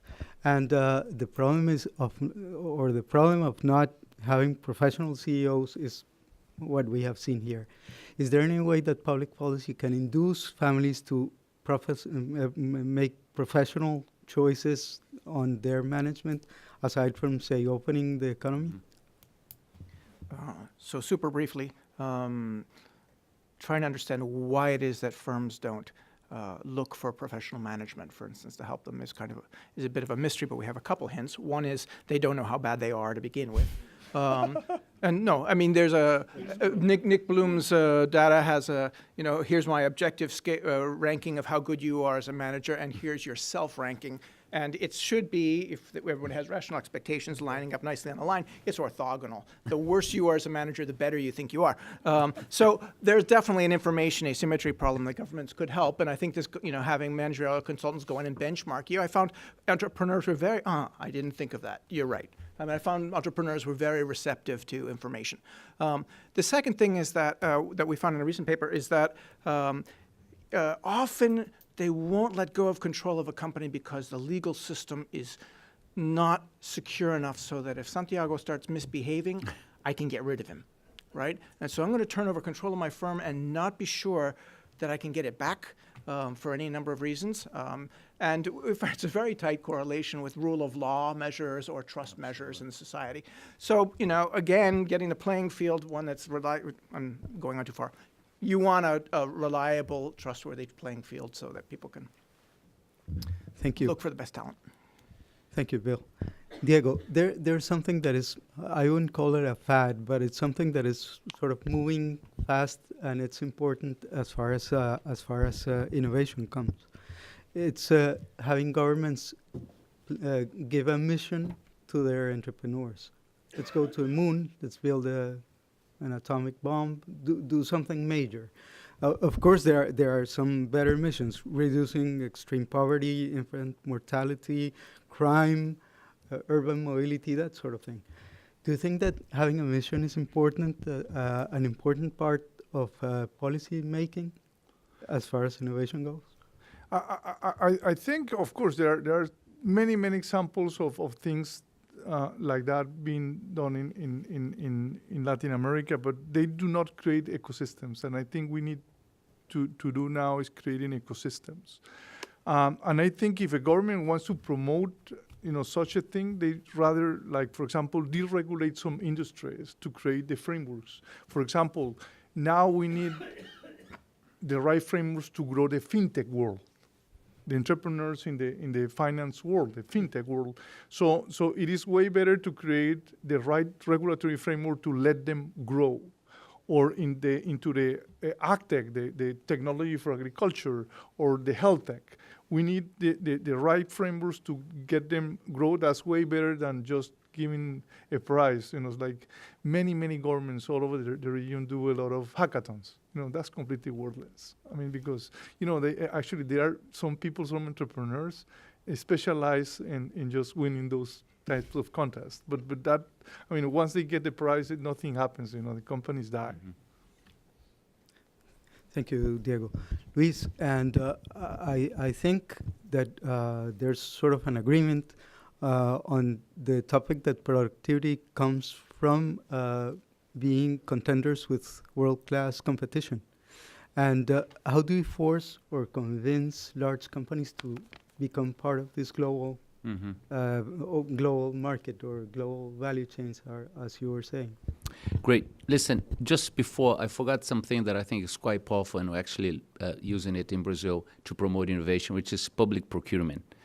Public procurement is absolutely a key important policy to promote innovation, and we actually have a network of Latin American public procurement agencies, and we are advancing with them. And let me just give you why it's important, an example that is important. We've been talking about cloud computing and how critical it is for countries to adopt cloud computing in order to go through the digital transformation. Governments have a hard time to buy CapEx vis-a-vis, OpEx vis-a-vis CapEx, right? So this is operational expenditures versus capital expenditure. And so if you want to transform the economy adopting cloud computing, you have to allow governments to buy operational expenditures rather than CapEx. This seems silly, but it's absolutely key to unlock a digital transformation in the region. And we have to have these conversations as with the public policy. Going back to your point, I think the markets are very important. Let me give you just a quick example of SMEs. I think we talked about SMEs and how it is. We look at SMEs in Mexico. They are plugged in on the eBay internet. And these companies are, 100% of them are exporting their products, right? I mean, really participating actively in global markets. And the companies that are not in Mexico participating into that, which is a large part of it, they are not exporting. They pay lower salaries. The retention of employees in their companies is reduced. So all kind of negative externalities, if you want, vis-a-vis those who are participating in exporting and participating in global and competitive markets. So I do think the governments have to play a key role in opening up markets and creating and facilitating for particular small and medium enterprise to be able to export, because most of them serve local markets because they believe that they cannot participate in global markets. Perfect. I think we have time for perhaps 1-2 questions at the most. If you could please identify yourself and use the microphone if there is one, I think. 1 and 2. Should I go? Okay. Thank you so much. My name is Sergio Martinez, and I am with 3IE Impact, the International Initiative for Impact Evaluation. I have a question about the public policy dialogue in terms of innovation that is happening in the Americas, especially in regards of the Sustainable Development Goals. It's the SDG number 9, which is in innovation, infrastructure, and sustainable production.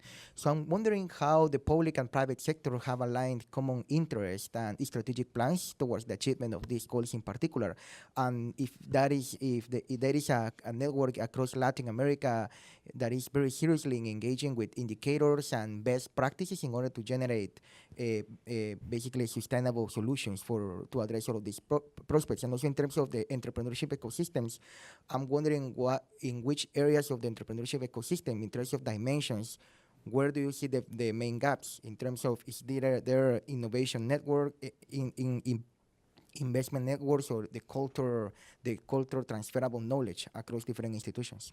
Thank you. Anyone wants to respond? Sounds like Diego. Please. Diego, you want to do it?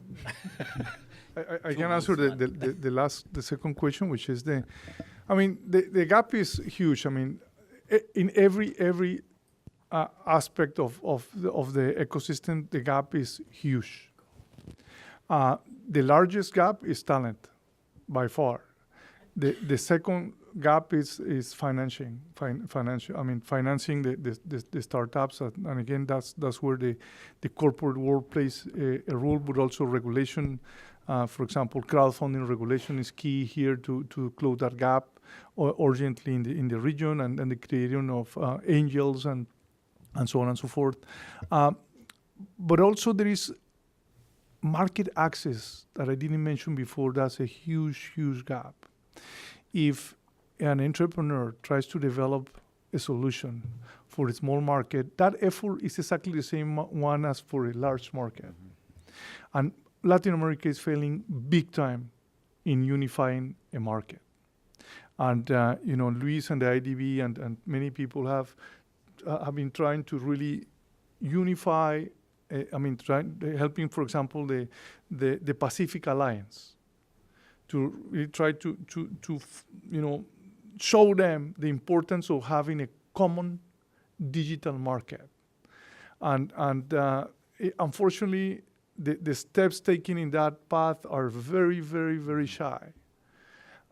Because the market size or market access is key here, and we are very, very, very limited. And every single gap is again huge, and but I think what we are seeing, today in Latin America is really positive news. Latin America is being connected big time. The connectivity is growing. There is a gap in the quality and the price, but we are advancing. We are not frozen in that front. The second issue is young people. Young people, millennials and now the Gen Z, they don't want to be employees, they want to be entrepreneurs.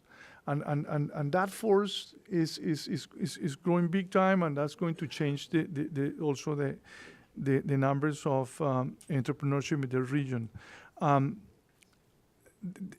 There are now a few unicorns. And those unicorns create, invest in other startups, and that really strengthen the ecosystems. And some universities, some people in the academia are changing. The government plays a good role, a key role, but we have to take into account that if you go today to the Silicon Valley, and you ask the entrepreneurs, what do you want from the government? They always say, no, go away. Government, go away. We don't need them, And the Silicon Valley owes everything to the government. You see what it is behind that, in terms of the money invested, public money invested in universities, in research, and it's like. But today, the layer of startups, they don't see the government as a real value. In Latin America, we want the governments to give incentives. We have now a good example. Argentina, Macri's government is clear. We have to create more entrepreneurs. We have to strengthen SMEs. And he passed this law, the entrepreneurship SMEs, giving incentives, real tax incentives to corporations that invest in startups. So things are happening, and I'm very optimistic about the future of entrepreneurship in the region. And let me give you one good news on this context, which is there is a company in Guatemala, Duolingo. You know how many clients they have globally? 300 million. A Guatemalan company founded by a CEO in Guatemala. So this is what this digital economy is allowing and enabling, is smaller economies that you would never imagine as key players. And a final question, perhaps. The gentleman on the blue shirt. Please. Thank you very much. Very interesting. My name is Hernan Rosenberg. I work with Development Outcome Organization. And I have a baby face, so bad news. I cannot disagree with anything that has been said, unfortunately, and that's what the unfortunate part. You read what Dr. Prevish wrote in CEPAL, in 1950. He was complaining about the lack of productivity and the need to be innovative and whatever. So I think that is, so I don't think we are looking here for a technological silver bullet, but rather, why is it that 70 years almost later, we're still saying the same thing? And I think that it has to do partly with the last topics that have been issued, which has to do with, we tend to confuse owners with entrepreneurs, and it's not the same thing. So we have a hell of a lot of owners in Latin America, but not that many entrepreneurs, I think. When I studied engineering 1 million years ago, we had a whole year of teaching us how to do project evaluation. And in the last class, they told, everything sophisticated. The last class was how do people actually invest, time of recovery of capital, which is the sooner you can get your money back, you're better off because I don't trust the system. That's really what it means. So agreeing with everything has been said, but what can we do so that the owners become real entrepreneurs, as opposed to, because when you're making nice money, why should you bother to do things different? And I think that that's part of the problem. I think that we have some news that are very encouraging. The regulators are starting to regulation. You're aware that there was a whole collusion between the paper companies in Chile, Colombia, and Peru. So, things are coming up. But those are isolated ups. How do we get the owners to really behave like entrepreneurs? Really, that's the question. Thank you. Sure. Bill? This gets back to Diego's question about how do we create entrepreneurs in general. I'm a little more optimistic. People say cult. Actually, there's a whole school that talks about genetics. But the cultural thing comes up a lot too. I'm actually skeptical about that. I actually think it's about getting out, just more connectivity, getting people more and more exposed to how, this is going to sound how the world works and what the opportunities are, and that will encourage you to get the tools in order to engage. And I'll just give one incomplete, imperfect data, but if you just look at the share of the population that studies in the U.S., just in tertiary postdoc, the Asians are just off the charts.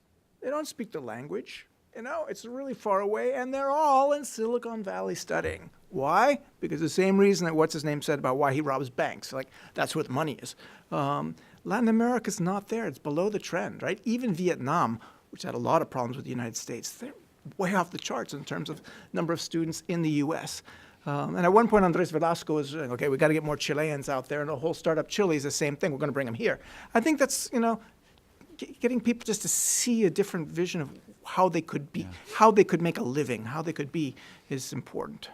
And if I can, just quickly, I think there is a generation shift, big time, and I'm more optimistic because of that. Being a Brazilian and working with entrepreneurs, and my very first job on supporting the emergence of the digital economy. This is late 80s in Brazil. And you talk to the large entrepreneurs at that time and say, okay, now you have been through a special period where you were protected. Markets are going to open up and you're going to compete. They say, not really. I think we're going to close our business. Say, well, wait. We have supported you for 20 years. All of us, the society, because we get crappy computers because the good ones had, high, tariffs. And you guys are going to close down? I think today you see a completely different, more exciting, very interesting generation of entrepreneurs who really want to do the job. The second thing is that you got to understand the context of high interest rates in most of our economies and the role model. You look up your uncle and your dad and the friend's dad and say, who are the guys who succeeded in their lives? And none of us had entrepreneurs. Most of the role models were owners. Or actually, the dream is, I'm going to go work for a large company. I'm going to do my MBA. I'm going to be a corporate employee. Role models play a key role when you're growing up. And so I just see that this is changing in the positive direction, rather than just say, you know what, I want to be an owner. But I think that has a lot to do with the context, and particularly the cost of capital for you to innovate and be an entrepreneur. Be a small, medium entrepreneur in Latin America is tough life guarantee for 30, 40 years, right? And so you look at the kids in the school and say, they are not stupid. They're looking at this and say, this is the kind of roles I can follow. And so I think this is changing, but I think you have a good point. Owners and entrepreneurs are completely different animals, right? Thank you, Luis. I think it's nice to end on a positive note. And I want to thank you so very much for staying here, for listening to this wonderful panel. I want to thank the Wilson Center, the Vidanta Foundation, the World Bank, and please join me in thanking our wonderful panelists. And thank you again.